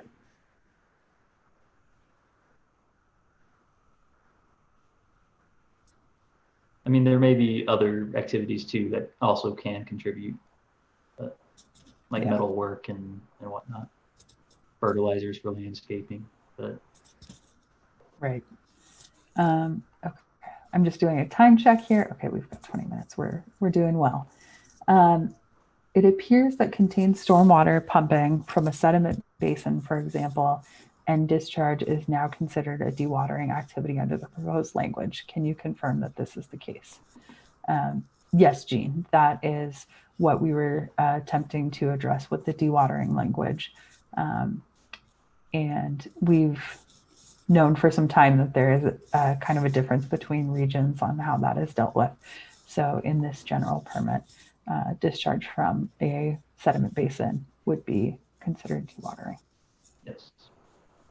And that's why there's requirements to ensure that dewatering dissipates a lot of energy, because we don't want to, have some hydrological impacts as a result of our dewatering activities. Yeah. Another TMDL question for you. Okay. The TMDL language and fact sheet discussion emphasize infiltration of stormwater as a means of meeting NALs and NELs. What consideration? Oh, we already answered that one. Sorry, Sandy. Was there a continuation of it, or? No, I think it was No. the same question. Okay. All right. So next question is about the waiver. Section IH2 states dischargers are not eligible for the waiver if the stormwater runoff from the site directly discharges to or through a municipal separate storm sewer system into a high-risk watershed. High-risk watershed is a watershed impaired for sediment or a water body with cold spawn and migratory beneficial uses. This concept completely removes the erosivity waiver option for significant areas of northwestern California that discharge to sediment impaired and or cold spawn and migratory beneficial use watersheds. Direct discharge is not unequivocally or consistently defined or interpreted. If the site discharges to an open field that is not a direct discharge, there is subjectivity on how people interpret the allowances of this waiver at a site and its discharge, direct or not. Can you provide clarification on why this option has been removed? So thank you, Melanie. That's a very succinct sort of question. And I appreciate that example. So the reason that language has been changed is to protect water quality in those high-risk watershed areas. I think you're right. We should look at the direct discharge component of that language and the definition of direct discharge, because I can see where there are a lot of sites, specifically, like you said, in Northwest California, where they may not be, discharging in a way that would impact those beneficial uses and that sediment impairment. So we will take a look at that.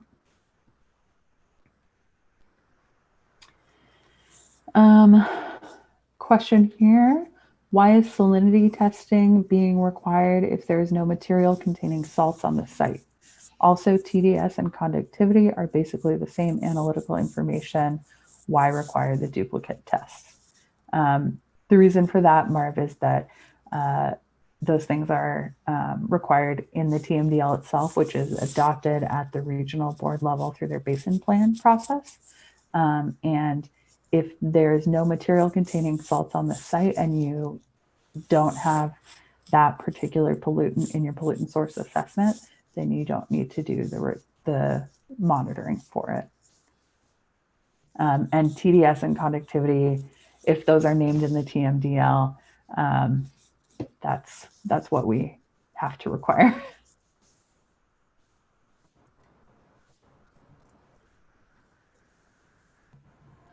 Okay. Are risk level 1 sites required to sample for turbidity and pH? The permit states pH sampling is to be conducted when applicable. I did not see what defines applicability for the pH test. I don't think risk level 1s have to sample stormwater discharges for pH or turbidity from precipitation events. And I think we could clarify that. I think when applicable means, It's applicable to risk level 2 and 3. Or in a TMDL if they Or require pH. Yeah. So we can clarify that. Another question about direct discharge. Again, we will take a look at that definition and applicability in the permit. And anywhere we find that, we will make sure it fits.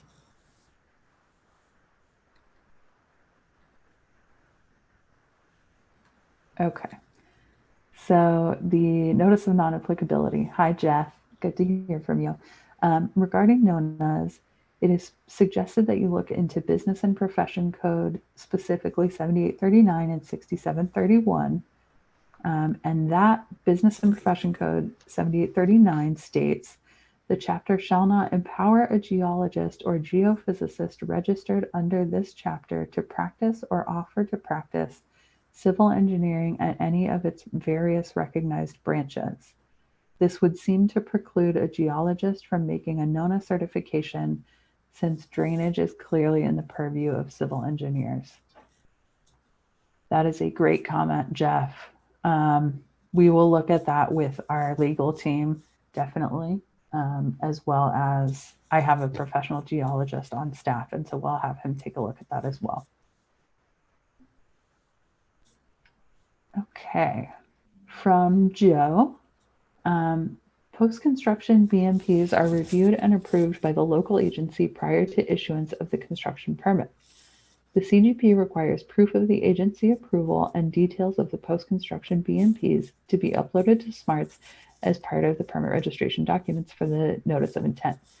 The reissuance CGP apparently requires the post-construction BMP details to be uploaded with the notice of termination following the completion of construction. Could this result in regional boards requesting additional post-construction BMPs following the completion of construction activities? I would say that it could result in that. Sorry, go ahead, Brandon. I was going to say that too. Technically, they still could request additional post-construction BMPs. And I would say in many cases, is that not the case that currently, that they can look at a notice of termination or a SWIP that was uploaded prior to construction, or I mean, they can make that determination but while construction activities are occurring, or they can make it when the notice of termination is submitted. And I think most often that's when it would happen, right? Yeah, so the regional board authorities allow that, but we don't currently ask that they upload this information with the notice of termination. And I think that's where it's coming into play here. I see. In the current permit, there is provision for designating portions of a site as inactive to cease inspections, but only for LUP projects. Can there be any provision to designate portions of or entire regular projects as inactive and pause inspections? Yes, we do have that language in there, Eli, under, I think, inactive. Inactive sites. I'm trying to figure out a good reference for it. Let's see, it's section, one sec, I'm looking it up. Section 1.m. So under conditions for general permit coverage. Great. That is where the inactive language is in the order. Okay, great. There's a kind of a partial question from Ryan. Ryan, I'm not sure what you were trying to ask. If you want to ask it again, we'll try to get to it. It was about Caltrans and their efforts to capture QSD something. Thank you.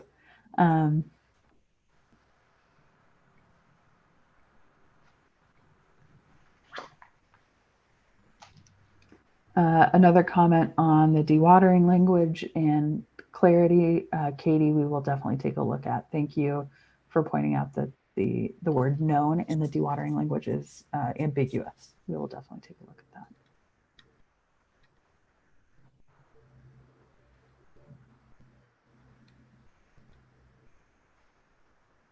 All right, sorry, I'm scrolling through here. I'm sure you're just waiting. There's a question about eliminate the potential to use an extraction well. In areas where there is a high groundwater table, the need to dewater to keep the work area or excavation dry is frequently accomplished utilizing a temporary dewatering well. Yes, Katie, and in that case, we would think that that would not apply to the CGP dewatering section, but potentially another NPDES permit or waste discharge requirement for dewatering. Or the regional board. At the regional board level, yeah. Yes. How were the sheet flow lengths determined in the critical slope lengths table? For example, table 1 attachment D has currently presented the sheet flow length for the 20:1 and 4:1 category provides approximately 2 times to 10 times more protection than the length specified for slopes 3:1 to 2:1. It would seem that steeper slopes need more protection and flatter slopes a bit less. Yes, Jeff, I would think so too. If the sheet flow length table that we are currently displaying is not in the existing general permit, I will definitely take a look at that. That may have been something put in there by my predecessor. So I'll actually have Brandon look at it since he's an engineer.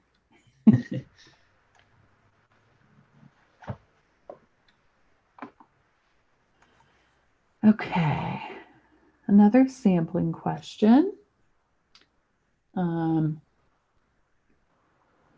Confusion exists with regard to sampling as to the way it is written.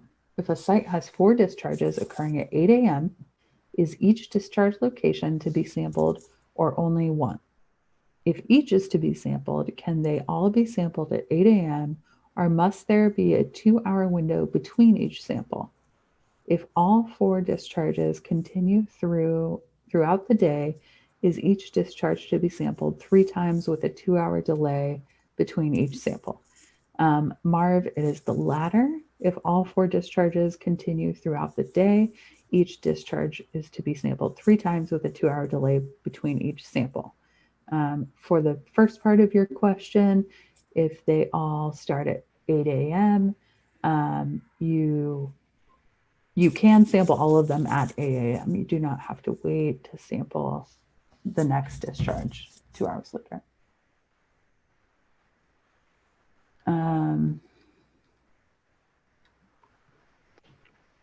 Could clarification be added to the attachment tables regarding QSD, QSP, and delegate site visit intervals?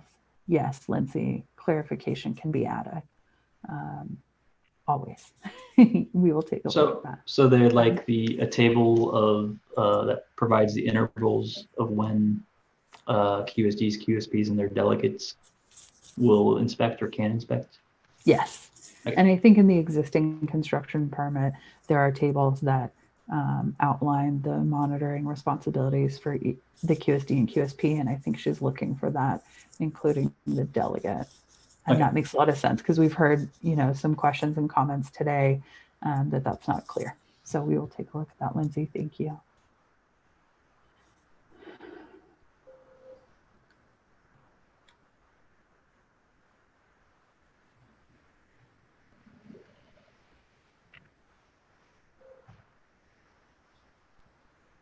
Okay, so there's a comment from Robin here about sampling intervals.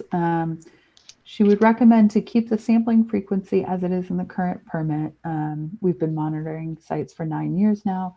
We are frequently fortunate to just get 3 samples per day due to the way rains mostly occur. I would propose that maybe we spread samples out by 15 minutes at minimum, but not 2 hours. If someone has to sit at the site for several hours, this will require designating one person for each site, and that is not feasible for consultants who need to cover more than one site when it rains. That's a good comment, Robin. And again, we really appreciate hearing how this, works on the ground. And so we will take a look at that suggested interval. Jeff Brousseau, I'm sorry I missed your question earlier. I see you wrote it in here. I appreciate that. If you want to unmute yourself and speak, please do. Otherwise, I can read this out loud.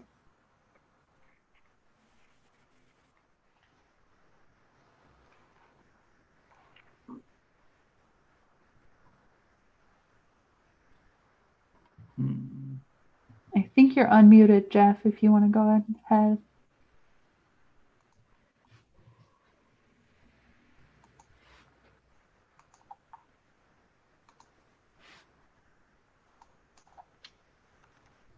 Okay, I'll go ahead and read it for you, Jeff.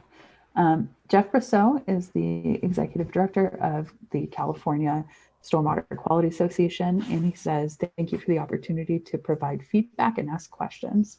I want to provide some context for the feedback and questions that you're receiving from members of CASQA's construction subcommittee.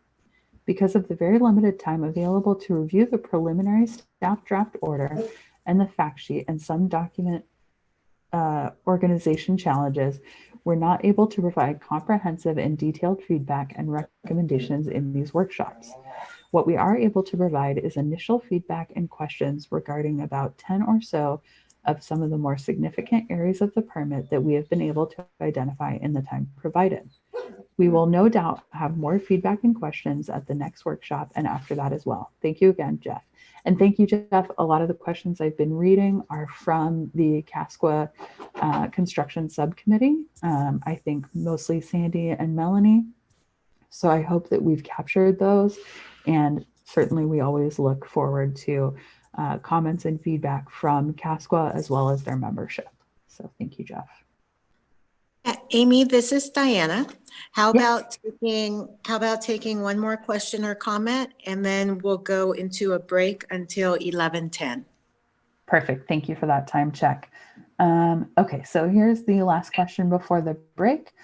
Could you please elaborate on 70% cover method for notice of termination? How should we approach if the proposed site is all hardscape, building, parking, walkways, etc.?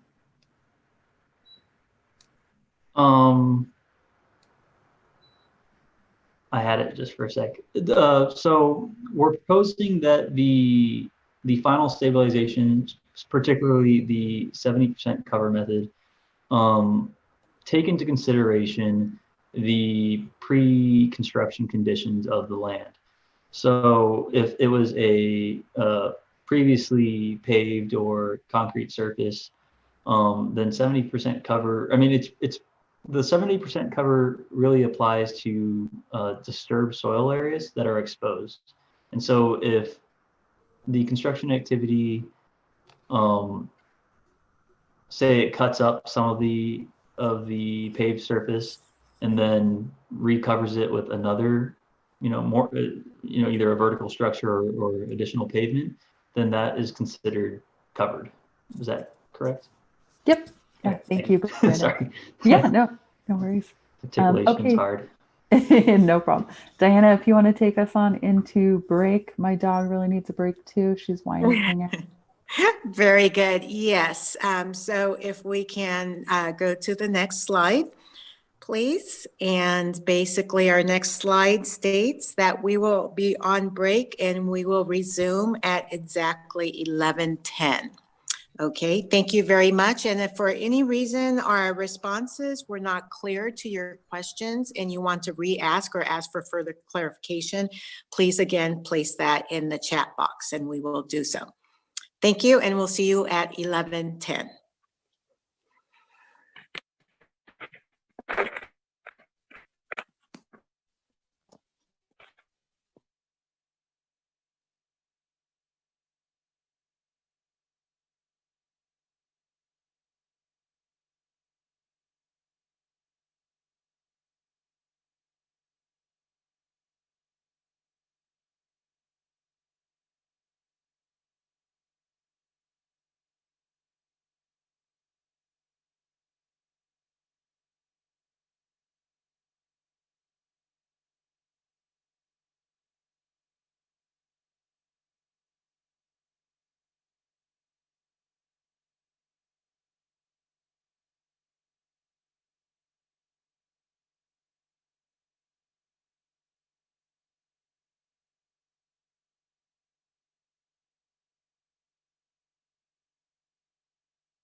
All right.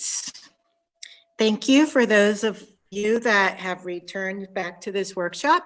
This is Diana Messina. We will continue with our questions and answer period. So again, we continue to have the instructions on the screen. As we continue, Amy and Brandon, I want to go into one question that was chatted directly to me, but I see that there are some other comments. If that's okay with you, should I just go right ahead? Amy, Brandon, we Please have do. both Yeah, of you I was on? muted. Yeah. Okay, wonderful. As I hope we have all the audience on. This question was placed in the chat directly to me from a natural gas utility representative. To provide some context, our state water board in recent years has adopted statewide non-stormwater NPDES permits, one specifically for work conducted on natural gas facilities, and a second statewide permit specifically for work testing and discharges from drinking water facilities. Both of these statewide NPDES permits are non-stormwater permits. Our intention at the time, which I believe we were very successful, is to provide these utilities with what we nicknamed a one-stop shop permit, which basically they have one non-stormwater permit for discharges from different type of construction operation and maintenance activities on their specific type utilities. In those permits, those non-stormwater permits, we were clear that those permits do not regulate do not regulate stormwater discharges. So now with the questions that we have coming in regards to dewatering, we even have an additional question on if you are a utility owner or discharger that's regulated under one of these non-stormwater statewide NPDES permits, can you choose which permit that your dewatering will be regulated under? So we automatically see right now the success of these upfront conversations with all of you while the CGP permit is at the informal staff stage. This is an issue that as we look further and further into the dewatering, it grows and grows. And it may be solved by a simple clarification in the construction stormwater general permits. But we will look into this further. I thank you for all your comments and questions on dewatering. And actually, if you think up of even a different twist on how the proposed dewatering requirements can add complexity, please continue to add that into the chat box, as we need to make sure we cover all concerns or all potential impacts with whatever proposed requirements we have for dewatering in this draft construction stormwater permit. All right, thank you. Thank you. Thanks, Diana. That provides a lot of clarity, especially for those of us that are not so familiar with the non-stormwater stuff. So I appreciate that. Okay, so moving right along, the next question is from Yolanda. Can we also address sites that close and lock up and are inaccessible for the QSB to conduct a rain event inspection? For safety reasons, does the inspection need to happen when someone is on site, such as the super? I think we attempted to address that through the inactive site requirements that are located in the order of the preliminary staff draft. And that's basically if there's no, well, and there's also that kind of reiterates what the current permit has, where if there's no scheduled site personnel hours, then they do not need to perform inspections or sampling. Yeah, and then also I think part of her question is about if the site is inaccessible to the QSP, but maybe is operating, like it's locked up. There could be an issue here. I think, Yolanda, we are trying to address safety concerns and accessibility concerns in the permit. If there's something specific there or an example that you'd like to give, please email us and we can clarify that. Thank you. Okay. Will we need to do a site and run-on evaluation for every drainage area that has a single sample NAL exceedance for every individual storm? Do these have to be uploaded to SMARTS? I'm not recalling where that falls into play. A site run-on evaluation for every single drainage area that has a single sample numeric action level exceedance. Do you want to maybe look that up while we move on and we can come back to it? Sure. Okay. Yeah. Where do you think that would be in the risk levels or the order? Either in the order of the risk levels. Okay. Yeah. Okay, so Brandon's going to take a look at that real quick and we will move on here. Okay, would it be possible to add language to the permit to address the issue that if a site completion date is revised for a site that is 60 to 80% built out, that would not be required to utilize the initial start date when recalculating the R factor, as the site at this point in time usually has little exposed soil? Marv, that's a great question. I think we would really have to take that one up with the water boards, with the regional boards rather. The preference, at least from my side, is to always use the initial start date when calculating the R factor to assign risk level. You may attempt to resolve that in a site-specific risk calculation, but it's not super likely. Yeah, so we can check with the regional boards on that. Okay.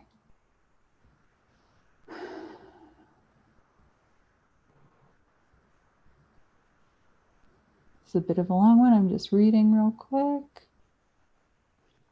Okay, so this is a TMDL question. Oh. Construction oh, you're okay. Keep doing what you're doing. You're fine. In the TMDL section, the draft permit language states, numeric action level, the responsible discharger that identifies on-site sources of chloride or salts in their pollutant source assessment and is required to comply with the chloride or salts TMDL related numeric action level shall compare all single sample analytical results to the applicable numeric action levels in table H2, in addition to complying with this general permits requirements. The compliance location for a numeric action level is at the construction stormwater discharge location. The construction discharge location is not defined in the permit glossary, but should be clarified and consistently used in the permit. Does this refer to direct discharge location into a receiving water body or the stormwater effluent discharge point at the boundary of the construction site? Thank you, Paul. It's a really good question. We should clarify that. It is the point of discharge from the boundary of the construction site, not direct discharge to the receiving water.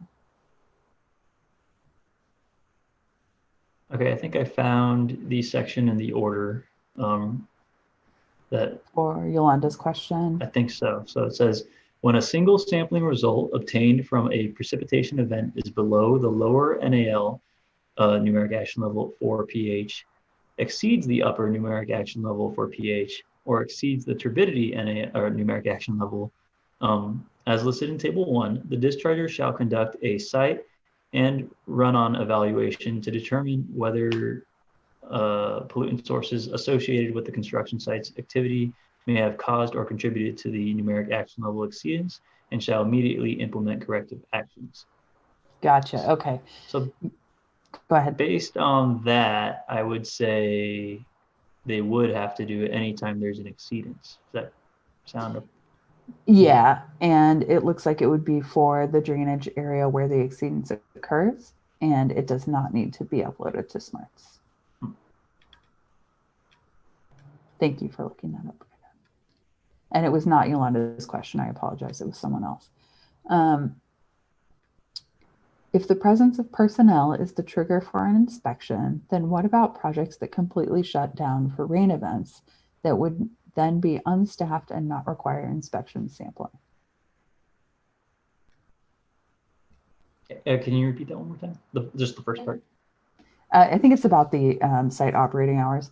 Okay. If the presence of personnel is the trigger for an inspection, then what about projects that completely shut down for rain events that would then be unstaffed and not require inspection sampling?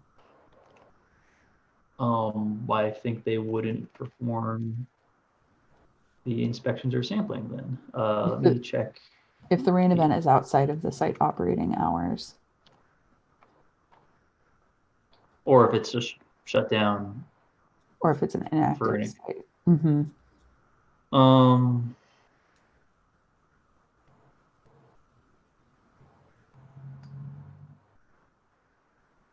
It depends on the duration, it appears. The QSP shall visit the inactive site at least once every 30 days and 2 days prior to any forecasted precipitation event.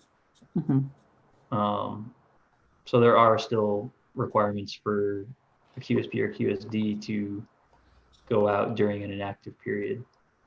And to have BMPs implemented. Yes. Yeah.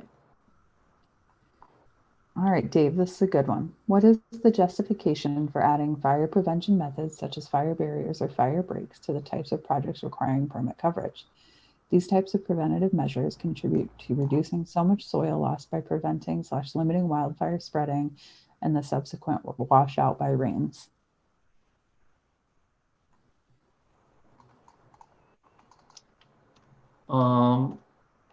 I think the way we can answer that is that they're technically considered a land disturbance activity and therefore aren't provided an exemption through this construction general permit.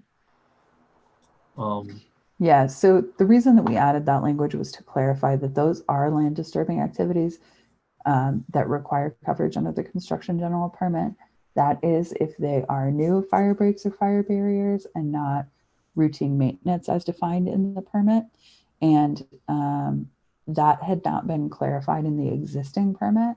You are right that those preventative measures contribute to all kinds of good things, but we have also seen in practice that a lot of times that disturbance of soil in creating a fire break can really cause a lot of erosion and sediment loss, along with all of the pollutants that are with the sediment. Is the use of a soil binder, which includes a flocculant, regulated as passive treatment? Yes, it is, Marv. It looks like the 5-year, 24-hour compliance storm event has been removed. Is that the case?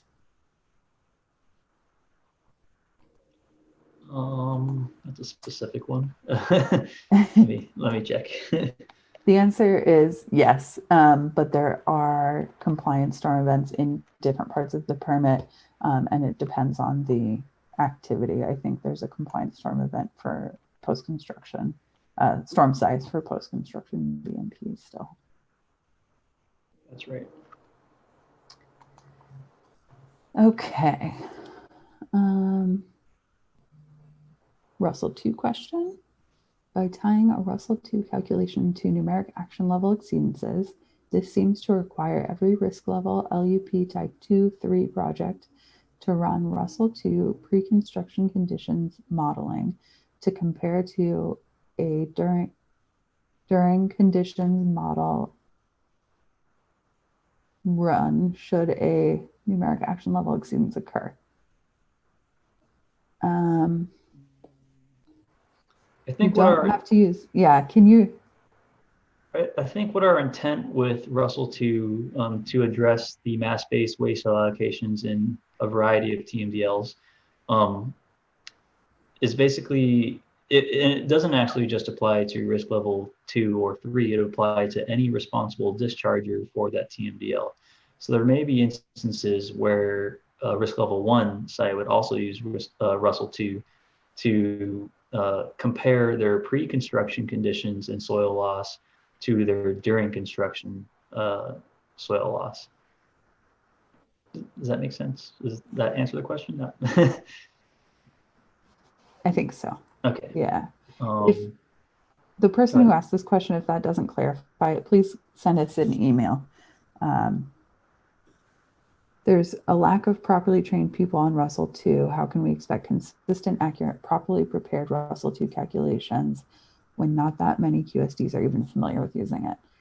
Can the state provide the most current software version and database needed? Thank you. And so we have the construction general permit training team. Once we have a final draft of this permit, it goes out for public comment. And then even further, when it's adopted, we will work with that team to make sure that training for all of these things are available. I think that there is an effort out there currently to develop some Russell 2 guidance. So the idea is that you will have the resources that you need to implement the permit. Amy, this is Diana. Will you expand some on what the Construction General Permit Training Team is, just to educate folks that are not aware of that team? Sure. Yeah, so the Construction General Permit Training Team, or CGPTT is what we call it, and there's one for the industrial permit as well, is a group of professionals from the State Board, from CASQA, from Sac State's Office of Water Programs, and then some consultants as well. And we all come together to discuss training issues. The Construction General Permit Training Team is who developed the QSD QSP program for the existing permit and did all of the training qualifications and all of the content for the training for this permit. And so we have an existing team that we have started to reconvene now to discuss potential training needs for a reissuance of this general permit. And the regional water boards join us for that too. Yes. Or some representatives too. Yeah. I'm sorry, regional water boards, who I do not mean to ignore by any means. They're very instrumental in that. Okay.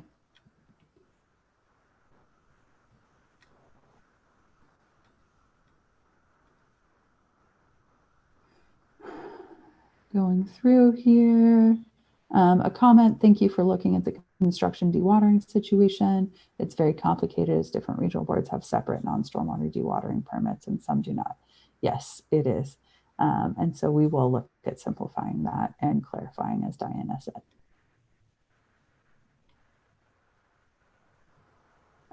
Okay, so Caltrans mentions, this is a comment, Caltrans mentions a forecast of 50% chance and at a forecast of at least 0.1 inch of rain. Would it be possible to add a value to the during rain event inspections? Yolanda, we will definitely take a look. It's really difficult to apply something like that in a general permit when all projects and sites are different. I know Caltrans has their sort of list that they have and their special requirements for their projects, and that's easier to do when they're similar types of projects across the board. But I think we are hearing from several people that clarification on when those inspections are required would be nice. So we will take a look at that. And thank you for bringing the Caltrans example. We'll look at their language.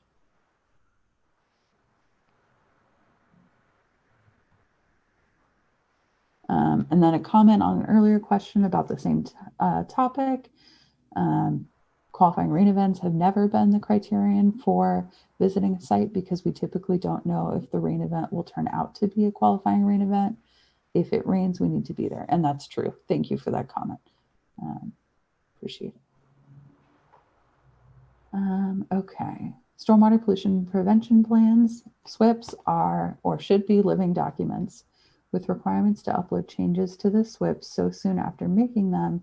I'm concerned that there may be a reluctance to make changes.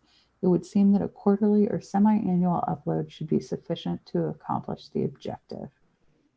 Jeff, that's a really good comment. I think right now we have 14 days as when it should be uploaded into SMARTS. We did specify in this permit in the draft that an electronic SWIP is okay, and we do allow that in the existing permit, although it's not specified. So I think that would make it easier. I definitely will take a look at quarterly or semi-annual, but the intent was to make sure that the SWIP is reflective of the site conditions at any one time, which is, I believe, how it should be. I know that SMARTS does complicate this a little bit because when you're talking about an upload to SMARTS, there are some issues there. So we will take a look at this. Does a sediment pond, as described in the permit, require calculation by a PE? No, Marv, it does not. Or how so, I guess. Let me rephrase. It shouldn't typically, if it's being used in some way that has a compliant storm size or sizing criteria for the BMP, then it may, but not as a blanket statement, it does not.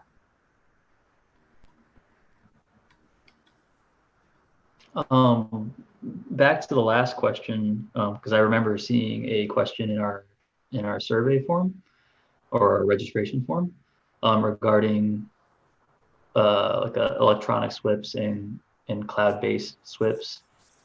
Yes, we are supportive, I think, of utilizing those as long as they're able to be presented to an inspector or to anyone who needs access to them on site. So as long as they're accessible, then we're good for that. Yes. And for linear utility underground and overhead projects, the previous requirement was to have the SWIP in the vehicle of the QSD or QSP. It can be electronic as well, as long as you're able to access it. I know for a lot of those linear utility projects, they may not have cell service, Wi-Fi, etc. So make sure it's downloaded. If a regional board inspector came and asked for your SWIP and you couldn't access it, that may present a problem. From Jenny, can you provide clarification on who is responsible for retaining QSP services? Permit language now states the QSD is under LRP retainer, but both the QSD and QSP are noted as representing the discharger.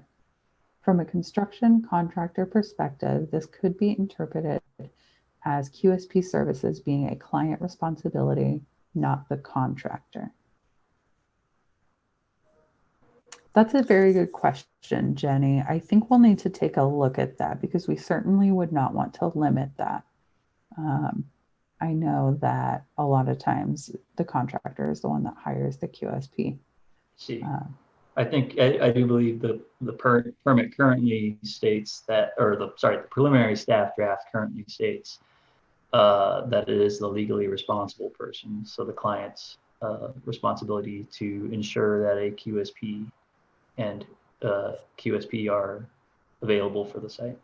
Yeah, and I think we need to clarify whether ensuring that they're available means the same thing as hiring that, because it's to do with the financial and legal contracting of the services. So that's a great point, Jenny. We'll take a look at that.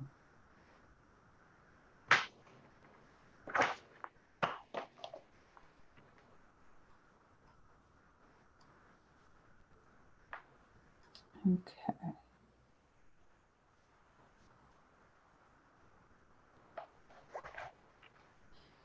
We had a reiteration of BMP selection in Russell 2 being difficult. It has been very helpful and appropriate as a termination tool, and using Russell 2 as a termination option to support BMP selection is appreciated. Based on consultant use on many projects, Russell 2 may not be a good choice for other uses in the draft. An example is requirements for risk level 2 and 3 sites and TMDL implementation. We would welcome a conversation about alternative approaches to meet State Water Board objectives and to share user challenges on construction projects. Thank you, Kim. And yes, we also welcome that conversation. So please reach out to us on that.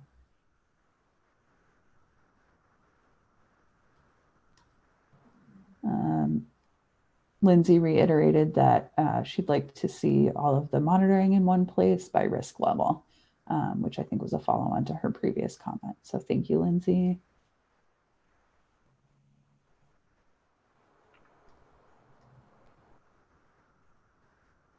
Is there any consideration to not require CGP coverage for new construction projects at existing industrial facilities with industrial general permit coverage?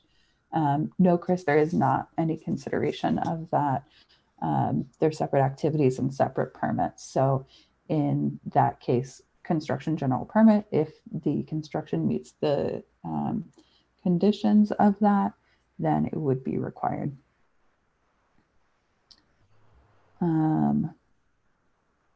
And that goes for municipal as well. So municipal separate storm sewer systems have their own permit coverage, but then they also have to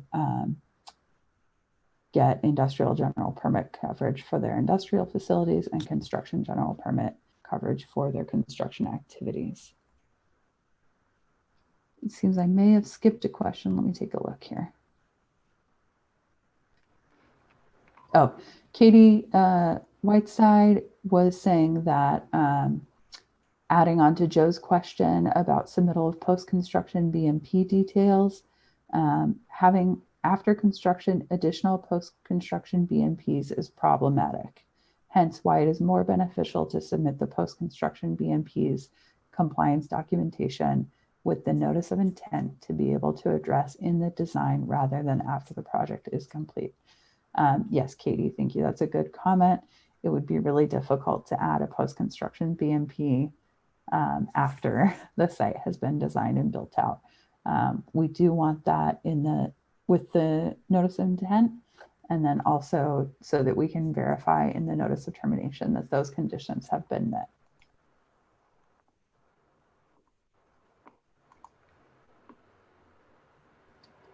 All right, a question about passive treatment. To effectively achieve agglomeration and flocculation, those are some $5 words there, there is a mixing of the flocculant in two phases, rapid mix and slow mix, which is usually accomplished by pumping the water back into a holding basin when adding the flocculant. The passive section indicates that if this occurs, it is to be considered active treatment. Is this correct, as it is a mixing operation as opposed to treatment discharge process, and the only way to mix the flocculant in a holding basin? Marv, this is a great question. I think we have some longer discussion about this from you in the past. I know I've read the way that we've decided to differentiate passive treatment from active treatment is the use of pumps and flow mechanisms and things like that. So in this example, it would consider that active treatment, but we can certainly discuss how to clarify that. And I'd welcome, another kind of explanation of this process and how you use it on the ground.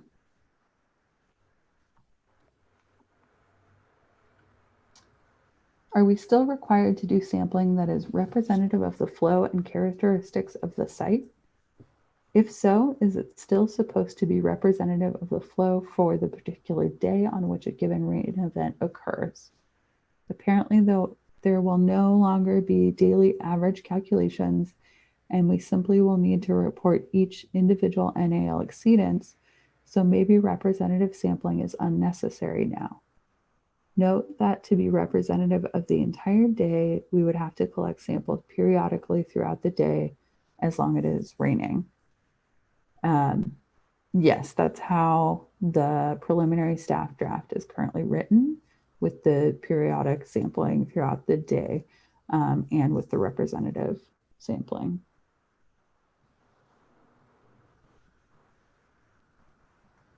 And that's where the 2 hours came into play. Mm-hmm. Yeah.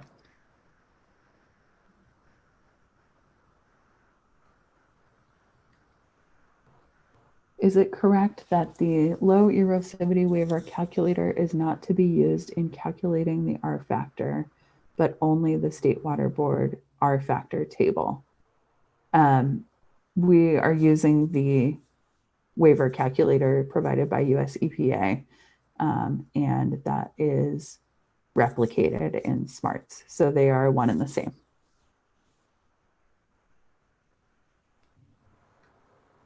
And we have heard recently that there's errors with the calculator. So we're looking into that with, and are in communication with the US EPA. Yes. Clarification to an earlier comment.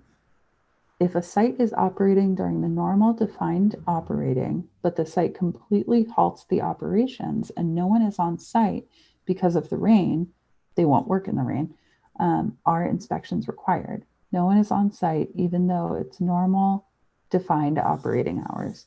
It was stated that if personnel were on site outside of normal defined operating hours, that would trigger an inspection/sampling requirement. This interpretation would go both ways and may not be anticipated by the comment. Got you. Okay, thank you, Matthew. We'll have to make sure that that's clear, and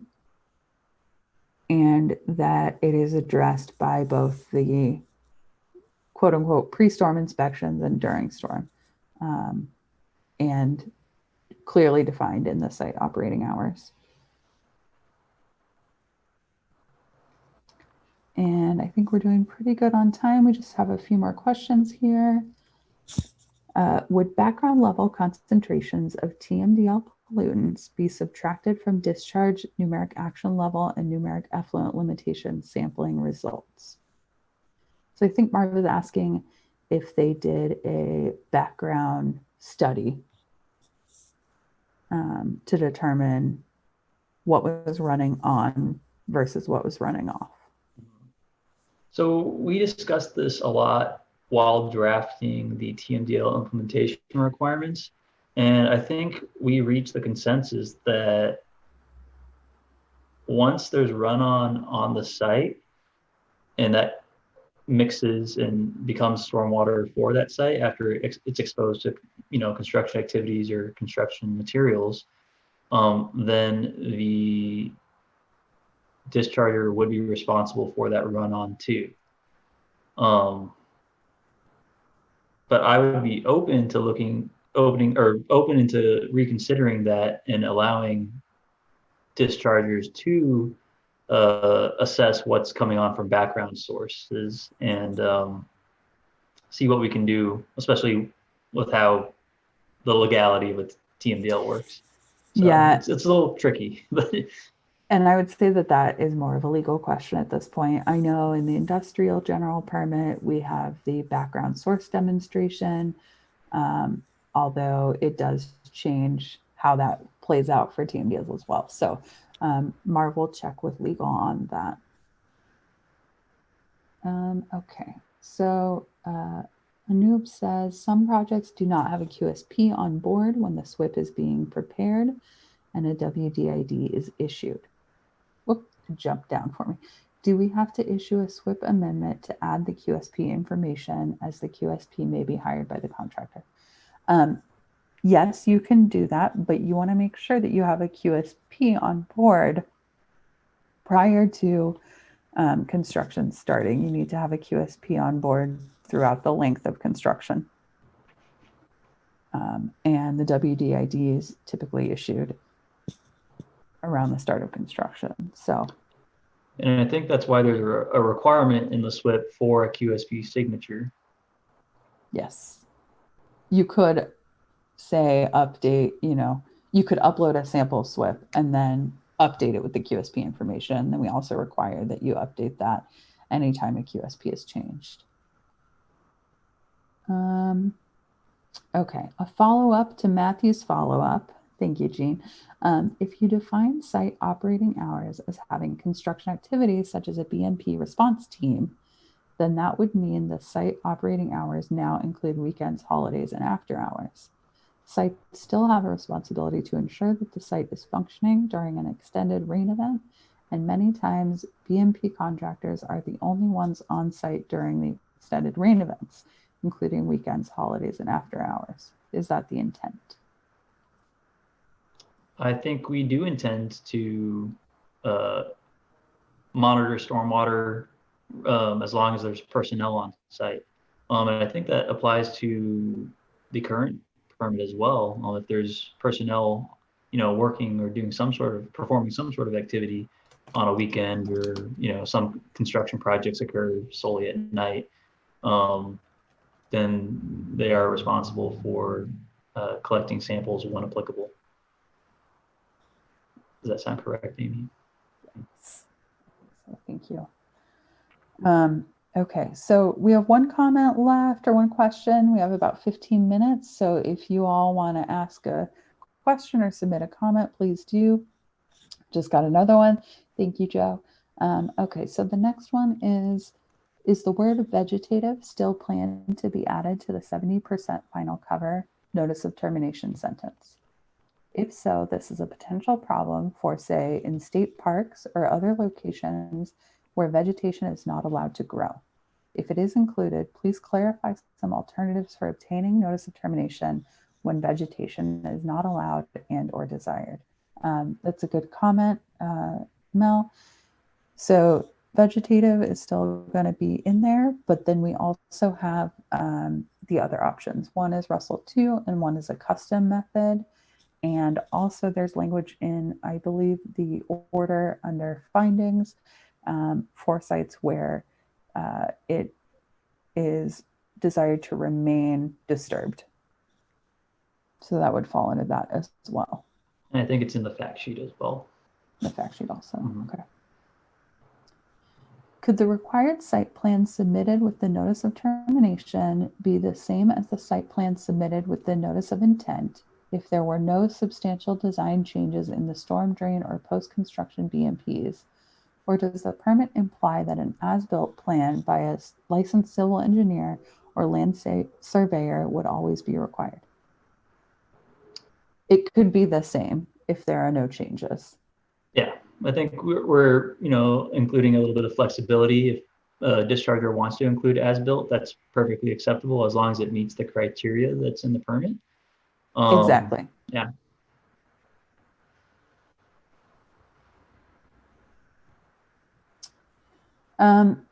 So Jeff has a question that needs a little bit of background information. So we have a contract with the Office of Water Programs, and they're working on studying some other deliverables for passive treatment. And Jeff is asking if there's a chance that that work can be accelerated so that the results of the work can be incorporated into the CGP. Several other states are successfully allowing use of anionic polyacrylamide polymers to the benefit of receiving water quality. While passive treatment chemicals carry a modicum of risk, papers presented at IECA, which is the Erosion Control Association conference, over the past few years show that the risk of anionic polymers would only be realized with significant overuse of the chemicals, and said overuses is somewhat prevented through economic processes, e.g. the chemicals are expensive. It is good to see that the draft CGP, to the extent that it allows use of passive treatment chemicals, does require the chemicals be used in conjunction with other BMPs, and hopefully that requirement will continue to stay with emphasis on prevention first and capture treatment second. Thank you, Jeff. We cannot accelerate the work that Office of Water Programs is doing. However, we are incorporating all of that information that was discussed at IECA, and we are in constant communication with the team over at Office of Water Programs. And so while these two efforts are happening at the same time, our contract with Office of Water Programs expires sooner, then this permit will be adopted. And so to that extent, we will include findings from that study in the draft of the general permit. And I hope that that answers that.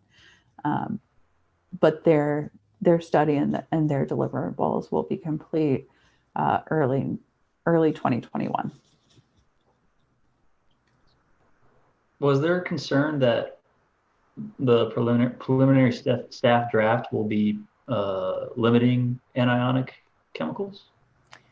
I think there's some concern there, but there's not a prohibition of anionic chemicals. Mm-hmm. It's just the way that it's written. I think there's concern that it does limit them beyond the economical limits that you mentioned. Question about the definition of land disturbing activity in terms of when stormwater pollution prevention controls need to come into play. If the first phase of construction is solely indoor pre-demolition work without heavy equipment, do SWRCB controls apply? It's a bit of a complicated question, so it depends on the municipality that you're in and if they have any requirements for that. But if the construction that you're doing is indoors and does not disturb the soil greater than an acre, then the construction general permit does not come into play.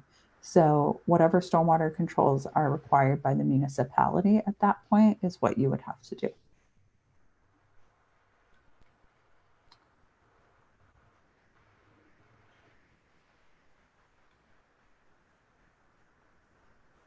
Joe had a question about dewatering that he thought was skipped over. I'm sorry, Joe, I did skip over it for the sake of time and because of Diana's comments on dewatering. Please send that to us via email if you can. We'll capture it and we'll answer it, but if you want to send us an email too, we can answer that right away. Bob says, I'm sure the intent isn't to allow projects to shut down during storms only so they can avoid inspections or sampling. Further clarification of this language is definitely required.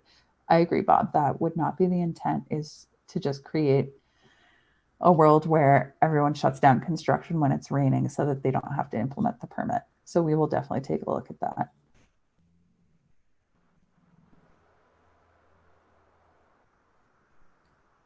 The permit appears to require more than a BMP site map prepared for the SWRCB. It appears that a pre-grading site map is required. What other phases of construction site maps are required? So Marv, we have a couple in there. I think one is pre-earthwork and one is earthwork drawings and site maps. If a project involves horizontal directional drilling, when there is no disturbance of soil more than 1 acre, we assume this project would not require a SWRCB in compliance with CGP. Please confirm. So it depends on the project and what it's for. For linear utilities, we have calculations in the fact sheet on how to determine whether there's no other word other than holes, whether holes and trenches require coverage or not.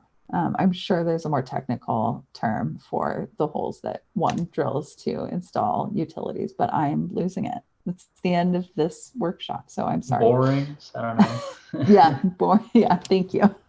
All right, and then the last question that we have so far, which is perfect timing, to provide a comment from a contractor perspective. Thank you, Jenny. We love that perspective and all perspectives. A complete site shutdown due to rain is something to be avoided at all costs due to lost labor, scheduling impact, etc. However, should it occur, the site would definitely be locked up for safety and security. The site superintendent should be aware that an inspection would be necessary during rain and be available to return and reopen the site for inspections, or at least stay until inspections are complete. Thank you, Jenny. That's a really good perspective. And I think that that answers Yolanda's question and concerns about having it locked down and inspectors having access to the site. So I appreciate that. Oh, Diana's coming back on. Wonderful. Yes, Amy, last question submitted? I'm sorry, Diana, you're kind of breaking up. Was that the last question submitted through our chat? Yes, it was. We do have time for more. Yeah. And that's what I was thinking, as I believe our workshop goes till 12:30. I'm so So how sorry. about- I totally thought it was 12 o'clock and that we It's only okay. had 5 minutes, but we have plenty of It's time. okay. I made a mistake also. So how about if we go to the next slide? And I'd like to speak to that. That is our last slide. And offer to the audience that staff will stay on this meeting until probably 12:20. If we don't get any further questions up through 12:20, then we'll sign off. But we want to make sure that if you do have further questions, that you're just thinking of them now, that we still are here to answer them. All right, so for the time being, I'll go through this slide. As Amy and Brandon have been talking about our anticipated next steps. With this draft construction stormwater permit, it seems to just demand a lot of conversation. And as we can see from the comments and questions that came in, there are some very good, there's very good information coming in on where we can refine the permit.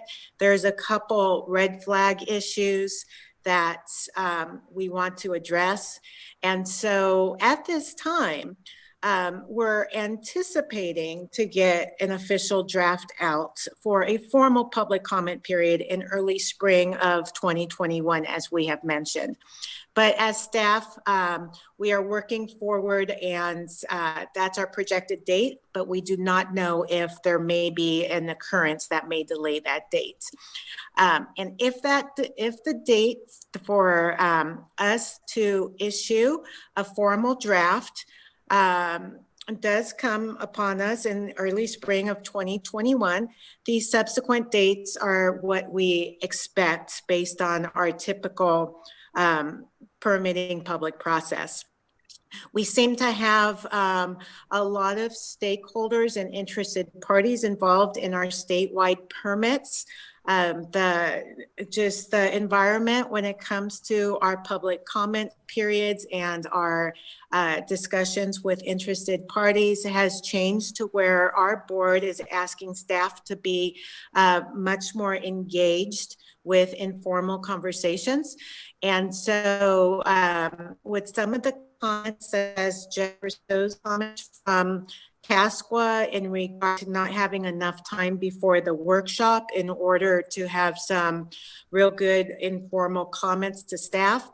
With that, we anticipate that we will most probably have a focused meeting with CASQA or other representatives of interested parties so we can make sure we get your full informal feedback to us. All right, thank you for that. So with that, I see more questions coming in. So we are going to continue with the questions, but regardless, in case some of you decide to leave this workshop early, we do want to thank you on behalf of State Water Board staff for attending, for participating, and Amy and Brandon have always been extremely good on answering emails whenever there's any follow-up questions or comments. So, so I'm going to do things in reverse. I'm going to thank you for your participation now. And now we're going to flip back to the continued question and answer slide and continue answering your questions. Thank you very much. Great. Thank you, Diana. I appreciate that. So real quick, before we do more questions, I just got confirmation that the CASQA Construction Subcommittee is putting together Russell 2 guidance for this and other permit uses. So I knew that they were working on that. I wasn't sure where it was or what I could say, but they're looking for early 2021 for that to be released. So hopefully that'll help with those of you looking at Russell too.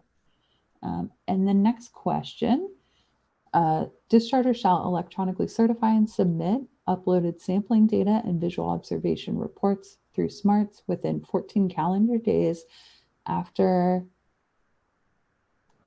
conclusion of the observation and or sampling event. Does sampling event in this case mean precipitation event or all QSP reports to be uploaded into SMARTS? This means just the sampling. So the sampling results. Is trash included as a TMDL? If so, would you please walk us through the reasoning and expectations? There were trash TMDLs that we did consider, particularly in the Los Angeles region. However, because there's already a statewide provision through the Inland Surface Waters, Enclosed Bays, and Estuaries Water Quality Control Plan that prohibits trash, we decided that that would be sufficient to address those TMDLs. Thank you. For notice of termination, 70% coverage, need to clarify what is coverage. Has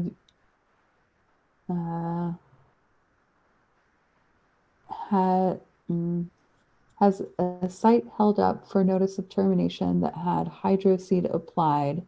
Oh, they have a site that held up for notice of termination that had hydroseed applied, but because of little precipitation to activate germination, these need to be clarified if possible in permit. Yes. Thanks, Brian. What's the answer, Brandon? Sorry. Or I was going to say, I mean, a site might have hydroseed applied, but if it's not, you know, taking root, or if it's not really becoming vegetation, they probably would not get their notice of termination passed by the regional water board. Thank you. And then Sandy, no, your question wasn't asked, so I'll go ahead and do it now. What is the difference between interim numeric action levels, final numeric action levels, and numeric action levels listed in table H2? Gotcha. Okay, so basically, some TMDLs included interim numeric action levels, or they included interim waste load allocations that we then translated to numeric action levels or numeric effluent limitations. And the reason they are interim is because they are essentially planning to, well, it's allowing for the dischargers who are implementing the TMDL requirements to slowly catch up to the waste load allocation, the final waste load allocation. So it's kind of like a halfway point. I could probably explain that a little bit better, but essentially the TMDLs will have a compliance deadline for their interim waste load allocations, and then another deadline for their final waste load allocations. And so table H2 is trying to reflect that by saying, like, you know, until this time, this effective date, the discharger for X TMDL watershed will monitor and compare their sampling results to the interim. Once that deadline passes, it becomes the final numeric action level or numeric effluent limitation, and then they would compare to that new value if it is changed.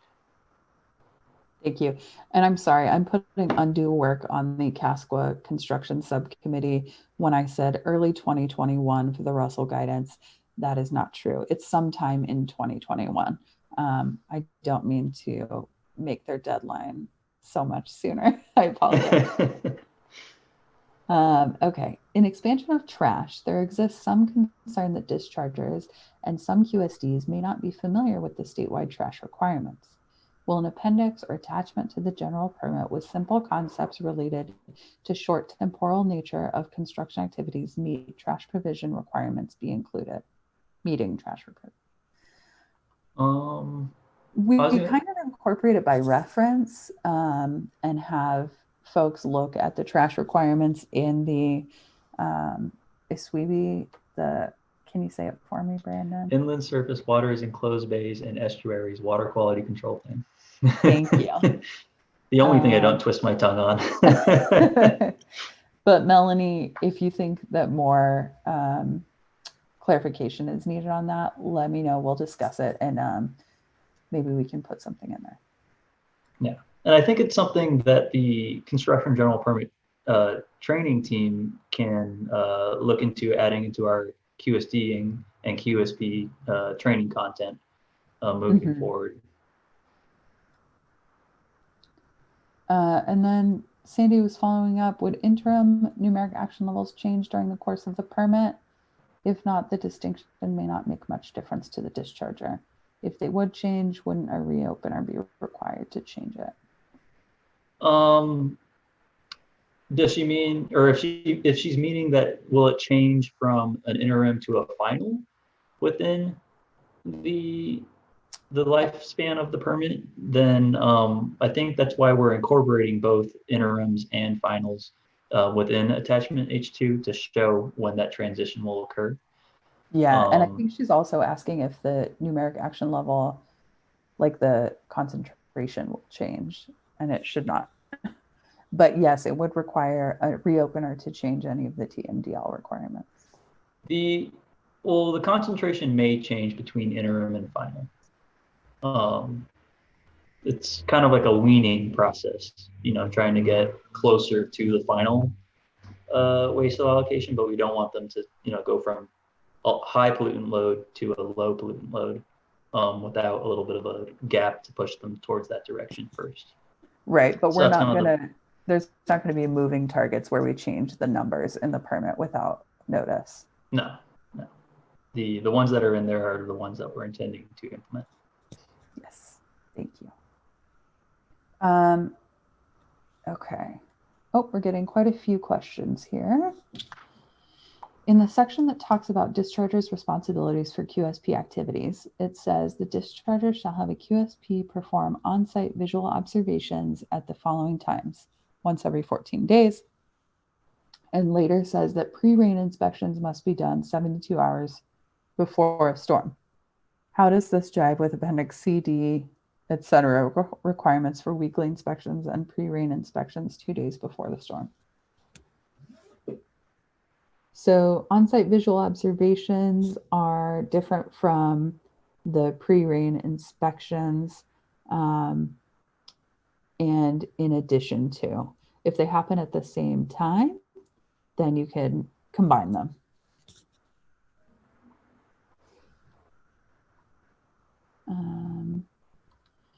Referencing the 50-foot undisturbed natural buffer, implement erosion and sediment controls to achieve the sediment load reduction equivalent to a 50-foot undisturbed natural buffer when infeasible to provide and maintain an undisturbed natural buffer of any size. For many contractors, a natural buffer will be impossible due to bridge abutment work. Can you elaborate on how the calculation of sediment load reduction would be calculated? I think we leave it open to how that is calculated. I would suggest using Russell 2 and inputting those BMPs as well as your site conditions to achieve that. But maybe Brandon has something to add. Not at this time. I'd have to look a little bit more into our buffer language. Yeah, especially when you are doing something like bridge abatement. But it gets a little tricky there because some properties are right along the water body, so it could be a little challenging when it comes to construction to include a 50-foot buffer. So yes, thank you. Bruce Lakshmi is sharing a hot tip here. Russell 2 already has a California version and tutorial published on the Caltrans website. It's really pretty thorough. Thank you, Bruce. Okay. Must Russell 2 estimated sediment delivery for post-construction conditions absolutely be equal to or less than pre-construction conditions for a notice of termination to be accepted? Or can Russell 2 estimates that show a low quantity of sediment discharge accompanied by details of site-specific mitigating factors that reduce the risk of sediment discharges to surface water be considered and accepted as demonstration of site stabilization. Thank you, Steve. It's a great question. To me, this scenario would be the custom method, and the Regional Water Board would have say in whether that would be accepted or not. I agree. Thank you. Would it be possible to provide a clear chain of command regarding delegates, QSPs, and QSDs? Construction site compliance would be enhanced by a simple but clear, this is what you're responsible for table or attachment that can be printed out and handed over to a site delegate, superintendent, BMP installer, etc. There's a lot of misinformation within the construction industry regarding SWIPs, the CGB, SWIPs/the CGP, but there will be more buy-in if it's treated similarly to safety. That's a great comment, Jenny. And I think we did agree to look at that and to try to create a table there. I think that would provide a lot of clarity. And you're right, if there's more buy-in and it's treated similar to safety, we would all be in better hands here. So we will definitely take a look at that.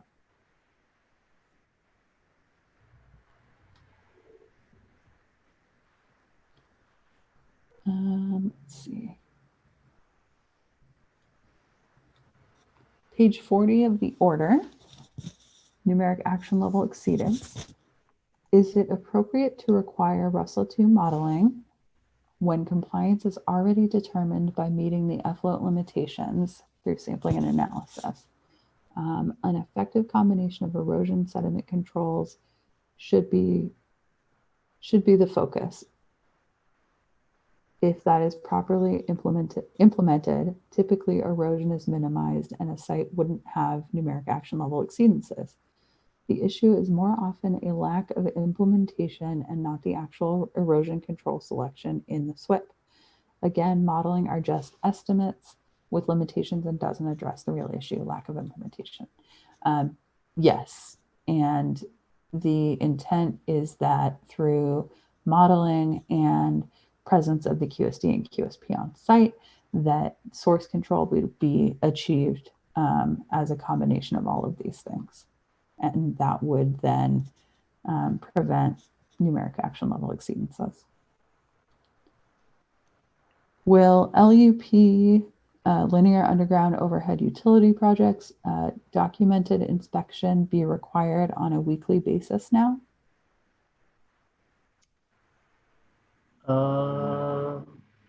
I can't recall. Let me see.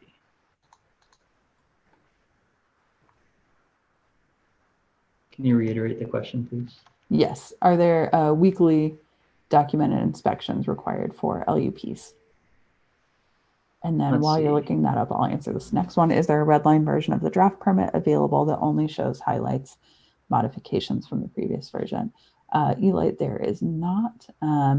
This is the first time we've released a preliminary staff draft of this permit to the public, and it's not quite appropriate to do a red line strikeout of the existing permit because they're so different. It would just be whole sections removed and moved to a new place.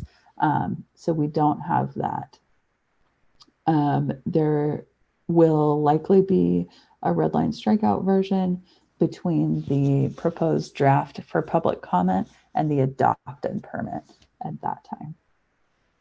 And we have received requests to, at least prepare a table of significant changes that could be shared between the existing permit and our proposed permit. So we'll try and get that together and there's fact sheet. That information. Yeah, there's fact sheet language on those major changes as well. Yes.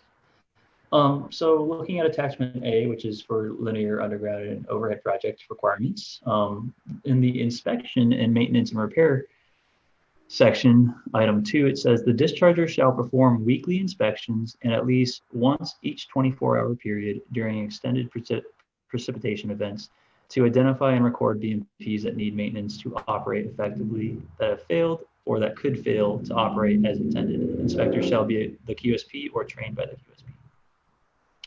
So Thank you, Brandon. to confirm, yes, there are weekly inspections. It looks like I accidentally skipped over a passive treatment question. From a technical perspective, soil is an anion and therefore is treated with a flocculant that is a cation, opposite charge. But the use of cation flocculants are not allowed. Is there any way in which a toxicity test can be implemented, which would then facilitate the use of the more efficient removal of the suspended particles with the cationic material? We'd have to take a look, Marv. It depends on the material. There's information in the passive treatment section of the draft talking about the safety data sheets and the manufacturer's recommendations. And so I think the answer to this is kind of, it depends. But, you know, as I said earlier, and we've talked about this before, Marv, I certainly welcome all of your technical expertise on this. Regarding the requirement for QSPs to do site observations every 14 days, can the designee do these inspections, or does it have to be the QSP? Let me double check. I think it's, as written now, it might be specifically for the QSP. So I don't think a delegate could do that. Thank you. As written, so. Yep. With the extra sampling that will be needed for sites for sampling during discharge instead of qualifying rain events, will there be a revision to the SMARTS platform so a spreadsheet can be used to easily upload for multiple locations and sampling times / dates? The data entry platform in SMARTS is unnecessarily time consuming. Thanks, Paula. We are constantly working on small improvements to SMARTS as we can.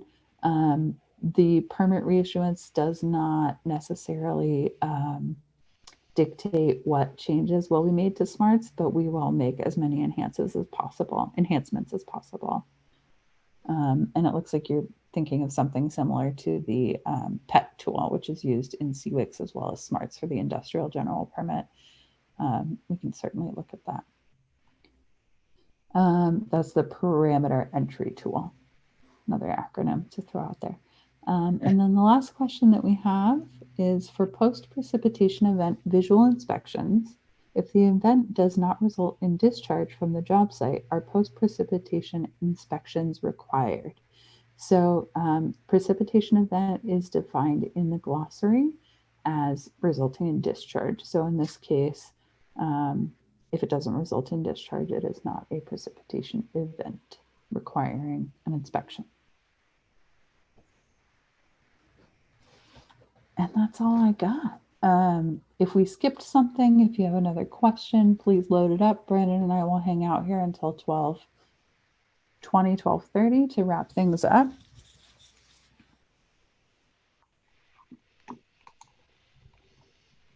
Was there go ahead. Sorry, an addition that smart sampling data is extremely time consuming and could be easily streamlined. Heard and understood. We continue to try to make SMARTS better. I understand how more QSP involvement will assist in preventing NAL exceedances, but the way the permit is now, the Russell 2 modeling is triggered after a numeric action level exceedance occurs. This modeling is basically a check on BMP selection, SWIP design after a numeric action level exceedance. And if the numbers don't match pre-construction conditions, then the QSD needs to select different BMPs. Is that the goal? Kind of how the permit reads, based on my review of that language. But I'm not sure if that's the goal, Amy. Is that? I think the goal is to revise and address poor performing BMPs or incorrect BMPs that result in NAL exceedances. And using Russell 2 is the way to make that comparison. Mm-hmm. Yeah. How does one address the issue that if there is material on site that is normally exposed to stormwater, which is therefore exempt from sampling, for which there is a TMDL, how is that resolved? I'm not sure, Marv. How does one address the issue that if there was material on site that is normally exposed to stormwater, which is therefore exempt from sampling, Is it for which exempt from there's a sampling though? TMDL? How is it? Yeah, I'm not sure what you mean, Marv. I'm sorry. Katie says, I was going to say we might be able to answer that question better via email, Mark. yeah. Katie says, when will a search function be added to Smarts? For those of us who manage 80 to 100 projects each year, it would be helpful to have that capability. I think we're working on that right now, Katie. Check with me or Patrick. Oh, like zinc plated equipment is what Paul's wondering. Galvanized material, fences, pipes. Thank you, Sandy. Thank you, Paul. So how does one address the issue that it's on site and normally exposed to stormwater? How is that resolved? I'm not sure I understand the exemption from sampling that he's mentioned. I don't think it would be exempt from sampling. I mean, I think there are requirements that say, like, you know, if a product is intended for use outside, then that's okay. But I think the discharger is still responsible for ensuring that their discharge does not contain pollutants in exceedance of any water quality standards. Yeah, and everyone's chiming in here, and I agree. So people are talking about that going into the pollutant source assessment for TMDLs. And yes, I agree that those materials would be considered in your pollutant source assessment as being a source of zinc or of those pollutants.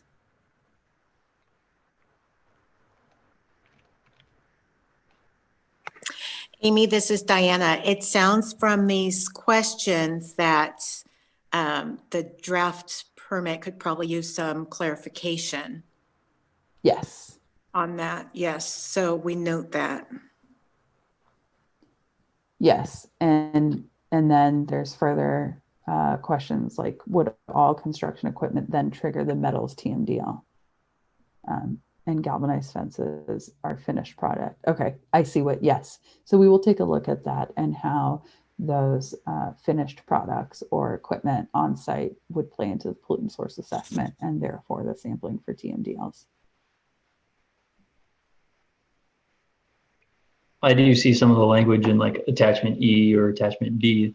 That's so it's, you know, under something like the good housekeeping requirements and controlling construction materials. And so it'll say, like, for instance, minimize exposure of construction materials to precipitation. And then this does not include materials and equipment that are designed to be outdoors and exposed to environmental conditions. Gotcha. Okay. Poles, equipment pads, cabinets, conductors, etc. Yep. And that's pressure treated wood that's used for poles and those kinds of things. Thank you. Thank you all for your gratitude and your thanks in the comment box. I appreciate that. And thank you all for joining. We do have one more question that popped up here. The discharger's responsibilities for delegates performance section of the order seems to designate MP maintenance and installation crews as QSP delegates, making those crews subject to the requirements of item 2 of that section, including the discharger being required to upload the contact information for each member of those crews into Smarts. Is that the intent? No, it's just people that are specifically delegated to do work under the QSP. So it's not all of the crews.